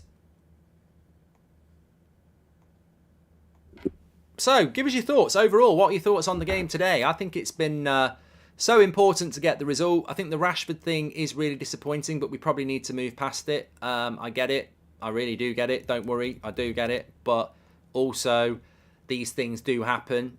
You are going to pick up injuries, and unfortunately, we have picked up an injury. It might not be as bad as we feared, but if it is, we have had Rashford for most of the season, and he has been quite injury prone over the last couple of years. So, you know, maybe a Rashford injury is always inevitable. We've coped without Casemiro. Can we cope without Rashford? It's another challenge for the team. I think as long as we don't have to pick Wout Weghorst, we can all sleep comfortably. I think that's the problem for me, is having to pick a player like that. Because, and I haven't got anything against Wout Weghorst, it's just that I think with Weghorst, you've got, look at us in the first half, we don't create all those chances, do we? Player ratings, links in the video description. Mark every player out of 10. 6 being the average. Star for your man of the match. I think Bruno's been brilliant. You know, funnily enough, I think De Gea can't have anything more than a 6. Because he's had nothing to do. Jim says, I'm worried for Sevilla now. Well, look, we haven't got a game till next Thursday. That's quite a big break for us, 5 days. Brighton could be a bigger threat than Spurs, says Samuel. Yeah, we do. We don't need Brighton winning today. We need a bloody... Could use Bruno as a false 9 instead of out, says Alex. Yes, you could, but it's that pace. You need a bit of pace, because Sancho's not fast. Anthony's not super fast. We do need a bit of pace.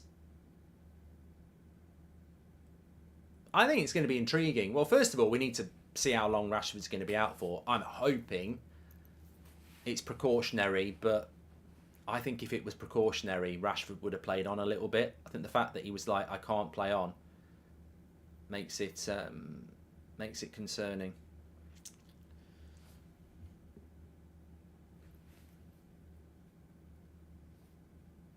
I'll tell you what. Please do subscribe to the channel, bottom right-hand corner. We're very close to 629,000. We're only 100 away, in fact. So please subscribe, bottom right-hand corner. Get involved with the channel. Player ratings is coming up straight after this on the match reaction. Can't wait to see Beth's notes on De Gea's distribution because I haven't been taking notice. I hope his passes didn't affect Maguire's confidence today, says Nicholas. I think De Gea's distribution has been very good again. I thought it was good against Brentford as well. I mean, he could have had an assist. It was a great fall through to Anthony, and it was a great save by Pickford. But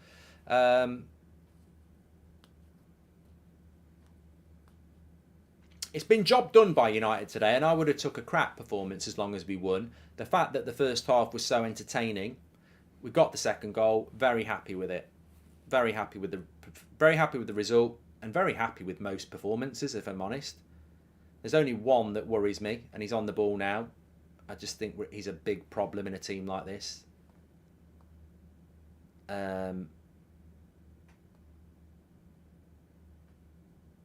Here's Martial.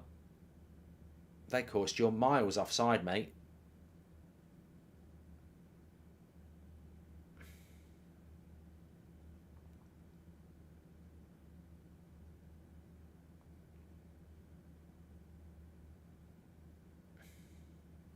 Do you think Garnacho could ever be a striker, says Alex? I don't know, mate. Never really thought about it. The Big P says, to be fair, Maguire's been decent. I don't know what standard you've got, mate. What has he done that's been decent? If you want to say he's been average, by all means say he's had an average game. I don't know what, what is your level of decent? I'd love to go out for a drink with you and see what you think's decent. Because for me, I think it would be a 4. I don't think I'd piss on it. So, he hasn't been decent. At best, he's been average.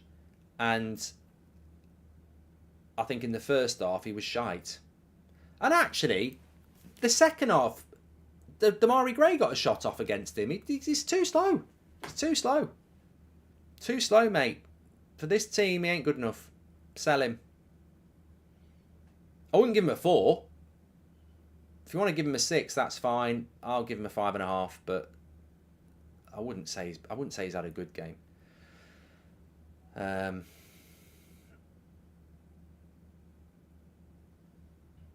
He's got nothing to prove, though. He ain't got nothing to prove. It doesn't matter whether you give him an 8 or a 5. He ain't got nothing to prove anyway, so he won't care. He's a Man United player. He gets picked for England. He's got nothing to prove. So giving him a player rating is actually not relevant.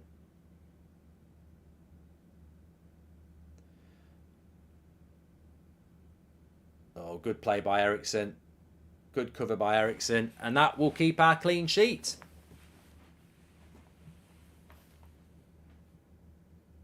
Final whistle goes. Big 3 points for Manchester United. We'll take that. 2-0. First half was brilliant. Second half, we got the job done. Major concerns around the Marcus Rashford injury. Kian says it feels a little bit like we lost. I wouldn't go that far, but it is a concern. But the biggest thing, the biggest positive I will give you is this. I'm going to put it right on the screen now, and I'm going to pause it. So, no, I'm not. Yes, I am. Take a look at that. Manchester United. Don't worry about Newcastle because they're playing this afternoon. They might go ahead of us again. But 56 points. Spurs, 50 points. We are 6 points ahead of 5th place. And we play at this moment in time, we played the same amount of games. That is a good lead to have with only 9 games to go. So I'm happy with that. We've got Casemiro back. Ericsson's back. Let's see what's happened with Rashford. But we're putting points on the board, and that's what it was all about today. And I'm very, very, very, very happy with that. Thanks everyone for watching. We'll go straight over to the match reaction, player ratings, mark every player out of 10, 6 being the average. I'll see you over there in a bit. We'll talk about the game. Thank you very much.